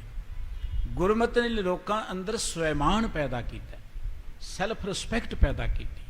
ਹੋਰਨਾਂ ਧਰਮਾਂ ਦੇ ਅੰਦਰ ਲੋਕਾਂ ਅੰਦਰ ਹੀਣ ਭਾਵਨਾ ਪੈਦਾ ਕੀਤੀ ਜਾਂਦੀ, ਤੂੰ ਨੀਵਾਂ ਹੈ, ਤੂੰ ਨੀਵਾਂ ਹੀ ਰਹੇਗਾ। ਕੋਈ ਮਨੁੱਖ ਨੀਵਾਂ ਨਹੀਂ ਹੈ, ਹਰ ਮਨੁੱਖ ਦੇ ਅੰਦਰ ਰੱਬੀ ਜੋਤ ਹੈ। ਗੁਰਮਤਿ ਨੇ ਉਸ ਮਨੁੱਖ ਦੇ ਸਨਮਾਨ ਨੂੰ ਕਾਇਮ ਕੀਤਾ, ਉਸ ਮਨੁੱਖ ਦੀ ਸੈਲਫ ਰਿਸਪੈਕਟ ਨੂੰ ਕਾਇਮ ਕੀਤਾ। ਧਰਮ ਦੇ ਨਾਂ ਦੇ ਉੱਪਰ ਕੋਈ ਮਨੁੱਖ ਕਿਸੇ ਦੀ ਸੈਲਫ ਰਿਸਪੈਕਟ ਨੂੰ ਖਤਮ ਕਰੇ, ਇਹ ਧਰਮ ਨਹੀਂ ਹੈ। ਕੋਈ ਧਰਮੀ ਬੰਦਾ ਕਿਸੇ ਦੀ ਆਤਮ ਗੌਰਵਤਾ ਨੂੰ ਨੀਵਿਆਂ ਦਰਸਾਉਣ ਦਾ ਯਤਨ ਕਰੇ, ਉਹ ਧਰਮੀ ਹੋ ਹੀ ਨਹੀਂ ਸਕਦਾ। ਇਹੀ ਤੇ ਗੁਰਮਤਿ ਦੀ ਵਡਿਆਈ ਹੈ ਕਿ ਸਤਿਗੁਰੂ ਜੀ ਨੇ ਹਰ ਮਨੁੱਖ ਨੂੰ ਕਿਹਾ ਕਿ ਮਨ ਤੂੰ ਜੋਤ ਸਰੂਪ ਹੈ, ਆਪਣਾ ਮੂਲ ਪਛਾਣ। ਕਹੋ ਕਬੀਰ ਇਹ ਰਾਮ ਕੀ ਅੰਸ਼, ਅਸੀਂ ਰੱਬ ਦੀ ਅੰਸ਼ ਹਾਂ, ਅਸੀਂ ਕਿਸੇ ਨਾਲੋਂ ਘੱਟ ਨਹੀਂ। ਠੀਕ ਹੈ, ਹੰਕਾਰ ਨਹੀਂ ਕਰਨਾ, ਪਰ ਅਸੀਂ ਰੱਬ ਦੀ ਅੰਸ਼ ਹਾਂ, ਅਸੀਂ ਕਿਸੇ ਨਾਲੋਂ ਨੀਵੇਂ ਨਹੀਂ ਹੈ। ਮਨੁੱਖਤਾ ਦੇ ਅੰਦਰ ਸਵੈਮਾਨ ਕਾਇਮ ਕਰਨਾ ਇਹ ਧਰਮ ਦਾ ਮੁੱਖ ਕੰਮ ਸੀ, ਜਿਹਨੂੰ ਆਪਾਂ ਕਹਿੰਦੇ ਆਤਮ ਸਨਮਾਨ, ਜਿਹਨੂੰ ਆਪਾਂ ਕਹਿੰਦੇ ਸੈਲਫ ਰਿਸਪੈਕਟ, ਆਤਮ ਗੌਰਵਤਾ। ਇਹ ਧਰਮ ਦੀ ਡਿਊਟੀ ਸੀ। ਪਰ ਹੈਰਾਨੀ ਦੀ ਗੱਲ ਹੈ, ਧਾਰਮਿਕ ਲੋਕਾਂ ਨੇ ਮਨੁੱਖਤਾ ਦੇ ਆਤਮ ਸਨਮਾਨ ਨੂੰ ਖਤਮ ਕੀਤਾ। ਜਦੋਂ ਬੰਦਾ ਬੰਦੇ ਨੂੰ ਮੱਥੇ ਟੇਕਦਾ ਹੈ, ਉਦੋਂ ਦੂਜੇ ਦਾ ਆਤਮ ਸਨਮਾਨ ਖਤਮ ਕੀਤਾ ਜਾਂਦਾ ਹੈ, ਉਹਨੂੰ ਵਧਾਇਆ ਨਹੀਂ ਜਾਂਦਾ। ਗੁਰਮਤਿ ਨੇ ਸਾਨੂੰ ਸ਼ਬਦ ਦੇ ਨਾਲ ਜੋੜਿਆ, ਗੁਣਾਂ ਦੇ ਨਾਲ ਜੋੜਿਆ। ਇਸ ਕਰਕੇ ਜਿਸ ਵੇਲੇ ਬਾਬਾ ਅਮਰਦਾਸ ਜੀ ਨੇ ਗੱਲ ਦੇਖੀ, ਹੈਰਾਨ ਰਹਿ ਗਏ। ਉੱਥੇ ਗੁਰੂ ਸਾਹਿਬ ਬੈਠੇ ਨੇ, ਉੱਥੇ ਸੰਗਤ ਬੈਠੀ ਹੈ, ਉੱਥੇ ਆਪ ਜੀ ਬੈਠੇ, ਨਵੇਂ ਬੰਦੇ ਨੇ, ਉੱਥੇ ਆ ਕੇ ਬੈਠ ਗਏ। ਸੁਨਤ ਆਨੰਦ ਬਿਲੰਦ ਭਾਲੇ ਕਰ ਤਬ ਖਾਇਓ। ਲੰਗਰ ਪ੍ਰਸ਼ਾਦ ਵਰਤ ਰਿਹਾ ਹੈ, ਸਤਿਗੁਰੂ ਜੀ ਬਾਬਾ ਅਮਰਦਾਸ ਜੀ ਬੈਠੇ, ਸਭ ਕੁਝ ਦੇਖ ਸੁਣ ਕੇ ਬੜੇ ਆਨੰਦਿਤ ਹੋ ਗਏ। ਉਹਨਾਂ ਨੇ ਪ੍ਰਸ਼ਾਦ ਪਾਣੀ ਛਕਿਆ ਹੈ। ਨਿਸ਼ਚਲ ਨਿਸ਼ਚੈ ਚਿਤ ਬਇਓ ਸਮੇਰ ਬਥਰਾਇਓ। ਮਨ 'ਚ ਯਕੀਨ ਹੋ ਗਿਆ ਕਿ ਇਹੀ ਥਾਂ ਹੈ ਜਿੱਥੋਂ ਮੈਨੂੰ ਸੁੱਖ ਮਿਲਣਾ, ਔਰ ਇੱਥੇ ਮੈਂ ਪਹੁੰਚ ਗਿਆ ਹਾਂ। ਭਈ ਸ਼ਾਂਤ ਦੁਬਿਧਾ ਨਸੀ ਮਨ ਤਹਾਂ ਟਿਕਾਵਾ। ਮਨ ਵਿੱਚ ਸ਼ਾਂਤੀ ਆ ਗਈ, ਮਨ ਵਿੱਚੋਂ ਦੁਬਿਧਾ ਮਿਟ ਗਈ ਕਿ ਗੁਰੂ ਕਿੱਥੇ ਮਿਲੇਗਾ। ਹੁਣ ਮਨ ਟਿਕ ਗਿਆ, ਯਕੀਨ ਆ ਗਿਆ ਕਿ ਇਸ ਗੁਰੂ ਦੇ ਚਰਨਾਂ ਨਾਲ ਜੁੜਨਾ ਹੈ। ਪਾਨ ਕਰਿਓ ਜਲ ਧੋਏ ਕਰ ਬਾਹਰ ਪੁਨ ਆਵਾ। ਪ੍ਰਸ਼ਾਦਾ ਛਕਿਆ, ਪਾਣੀ ਆਦਿਕ ਪੀਤਾ, ਹੱਥ ਧੋਤੇ ਤੇ ਬਾਹਰ ਆ ਗਏ ਆਪ ਜੀ। ਰਹਿਓ ਇਕੰਤ ਸੋ ਬੈਠ ਕਰ ਸਭ ਦਿਵਸ ਬਿਤਾਇਓ। ਸਾਰਾ ਦਿਨ ਵੱਖਰੇ ਹੋ ਕੇ ਬੈਠ ਗਏ, ਦਿਨ ਬਤੀਤ ਹੋ ਗਿਆ। ਭੋਜਨ ਕੋ ਜਬ ਸਮਾਂ ਹੋਏ ਤਬ ਅੰਤਰ ਆਇਓ। ਜਦੋਂ ਭੋਜਨ ਦਾ ਟਾਈਮ ਹੁੰਦਾ ਉਦੋਂ ਆਪ ਜੀ ਫਿਰ ਅੰਦਰ ਆ ਜਾਂਦੇ ਹਨ। ਪੰਕਤ ਮੈਂ ਬੈਠੇ ਤਹਾਂ ਜੋ ਦੇ ਸੁਖਾਵੇ। ਪੰਗਤ ਵਿੱਚ ਬੈਠ ਜਾਂਦੇ ਨੇ, ਜੋ ਕੁਝ ਵਰਤਦਾ ਪੰਗਤ ਦੇ ਵਿੱਚ ਉਹ ਸਾਰਿਆਂ ਲਈ ਬਰਾਬਰ ਹੈ, ਉਹ ਆਪ ਜੀ ਛਕ ਲੈਂਦੇ ਹਨ। ਉਹਨੇ ਕਾਕੀ ਹੋਏ ਕਰ ਪ੍ਰਭ ਗੁਣ ਮਨ ਲਾਵੇ। ਫਿਰ ਵੱਖਰੇ ਬੈਠ ਕੇ ਪ੍ਰਭੂ ਦੇ ਪਿਆਰ ਵਿੱਚ ਜੁੜ ਜਾਂਦੇ ਹਨ। ਇਸ ਪ੍ਰਕਾਰ ਦਿਨ ਕਿਤਕ ਬਿਤਾਏ ਰਹੇ ਬਹਿਰ ਲੈ ਭੋਜਨ ਖਾਏ। ਇਸ ਤਰ੍ਹਾਂ ਕੁਝ ਦਿਨ ਬਤੀਤ ਕੀਤੇ, ਭੋਜਨ ਛਕ ਲੈਂਦੇ ਨੇ, ਕੁਝ ਇਕਾਂਤ ਵਿੱਚ ਬੈਠ ਕੇ ਪ੍ਰਮਾਤਮਾ ਦੇ ਗੁਣ ਗਾਉਂਦੇ ਰਹਿੰਦੇ ਹਨ। ਸ਼੍ਰੀ ਅੰਗਦ ਪੁਨ ਨਹੀਂ ਬੁਲਾਇਓ ਕਬੋ ਨਾ ਬਚ ਸ਼੍ਰੀ ਮੁਖ ਫਰਮਾਇਓ। ਗੁਰੂ ਅੰਗਦ ਦੇਵ ਜੀ ਨੇ ਮੁੜ ਕੇ ਬੁਲਾਇਆ ਨਹੀਂ, ਕੋਈ ਗੱਲ ਇਹਨਾਂ ਨੂੰ ਕਹੀ ਨਹੀਂ ਹੈ। ਨੈ ਸੰਗਤ ਮੈਂ ਮਿਲੇ ਲਜਾਵੇ ਮਿਲ ਕਰ ਤੇ ਆਹਾਰ ਕੋ ਖਾਵੇ। ਸੰਗਤ ਵਿੱਚ ਜਾਂਦੇ ਨੇ, ਬੈਠ ਜਾਂਦੇ ਨੇ, ਤੇ ਫਿਰ ਜਿੱਥੇ ਪੰਗਤ ਬੈਠਦੀ ਉੱਥੇ ਪ੍ਰਸ਼ਾਦ ਪਾਣੀ ਛਕ ਲੈਂਦੇ ਹਨ। ਸ਼੍ਰੀ ਪਰਮੇਸ਼ਰ ਨਾਮ ਬਖਾਨੇ ਅਬ ਨਾ ਜਾਓ ਕਿਤ ਦਿੜ ਨਿਤ ਠਾਨੇ। ਰੋਜ਼ ਪ੍ਰਮਾਤਮਾ ਦੇ ਅੱਗੇ ਅਰਦਾਸਾਂ ਕਰਦੇ ਨੇ ਕਿ ਹੁਣ ਹੋਰ ਕਿਤੇ ਨਹੀਂ ਜਾਣਾ, ਮੈਨੂੰ ਅਸਥਾਨ ਮਿਲ ਗਿਆ, ਟਿਕਾਣਾ ਮਿਲ ਗਿਆ ਹੈ। ਕਿਤਕ ਦਿਵਸ ਬੀਤੇ ਜਬੇ ਚਿਤ ਮੈਂ ਚਿਤਵਨ ਕੀਨ। ਇਸ ਤਰ੍ਹਾਂ ਬਾਬਾ ਅਮਰਦਾਸ ਜੀ ਖਡੂਰ ਸਾਹਿਬ ਵਿੱਚ ਗੁਰੂ ਕੀ ਹਜ਼ੂਰੀ ਚ ਆ ਗਏ। ਗੁਰੂ ਸਾਹਿਬ ਜੀ ਦੇ ਦਰਸ਼ਨ ਕਰਦੇ ਨੇ, ਕਈ ਦਿਨ ਲੰਘ ਗਏ ਤਾਂ ਸੋਚਦੇ ਆ ਹੁਣ ਇੱਥੇ ਹੀ ਰਹਿਣਾ। ਆਖਰ ਸਤਿਗੁਰੂ ਜੀ ਨੇ ਨਹੀਂ ਬੁਲਾਇਆ, ਸਤਿਗੁਰੂ ਜੀ ਨੇ ਕੁਝ ਨਹੀਂ ਕਿਹਾ। ਹੁਣ ਆਪਣੇ ਆਪ ਜਿਵੇਂ ਸੇਵਾ 'ਚ ਲੱਗ ਜਾਂਦੇ ਨੇ। ਤਕਰੀਬਨ 12-13 ਸਾਲ ਬੜੀ ਕਰੜੀ ਘਾਲਣਾ ਆਪ ਜੀ ਨੇ ਘਾਲੀ ਹੈ। ਬਿਰਧ ਅਵਸਥਾ ਦੇ ਵਿੱਚ ਦੇਖੋ 62 ਸਾਲ 'ਚ ਵੀ ਜੇ ਆਏ ਹੁਣ ਤੇ ਕੀ ਉਮਰ ਹੈ, 62 ਸਾਲ ਦੀ ਉਮਰ 'ਚ ਆ ਕੇ ਏਡੀ ਵੱਡੀ ਘਾਲਣਾ। ਫਿਰ ਐਡਾ ਵੱਡਾ ਗਿਆਨ ਪ੍ਰਾਪਤ ਕੀਤਾ। ਗੁਰੂ ਕੀ ਇਹ ਜੋ ਕਰਨੀ ਹੈ ਇਹ ਵਾਰਤਾ ਸਮੇਂ ਸਮੇਂ ਤੇ ਅੱਗੇ ਸਰਵਣ ਕਰਾਂਗੇ। ਅੱਜ ਦੀਆਂ ਇੰਨੀਆਂ ਬੇਨਤੀਆਂ ਪ੍ਰਵਾਨ ਕਰਨੀਆਂ ਜੀ। ਭੁੱਲ ਚੁੱਕ ਦੀ ਖਿਮਾ ਬਖਸ਼ ਦੇਣੀ। ਸਤਿਗੁਰੂ ਪਾਤਸ਼ਾਹ ਜੀ ਮਿਹਰ ਕਰਨ। ਗੁਰੂ ਕਾ ਉਪਦੇਸ਼ ਸਾਡੇ ਹਿਰਦਿਆਂ ਚ ਵਸੇ ਜੀਓ। ਸਰਬੱਤ ਨੂੰ ਚੜ੍ਹਦੀ ਕਲਾ ਦੀ ਦਾਤ ਬਖਸ਼ਣ। ਪਿਆਰ ਸਹਿਤ ਬੁਲਾਓ। ਵਾਹਿਗੁਰੂ ਜੀ ਕਾ ਖਾਲਸਾ, ਵਾਹਿਗੁਰੂ ਜੀ ਕੀ ਫਤਿਹ।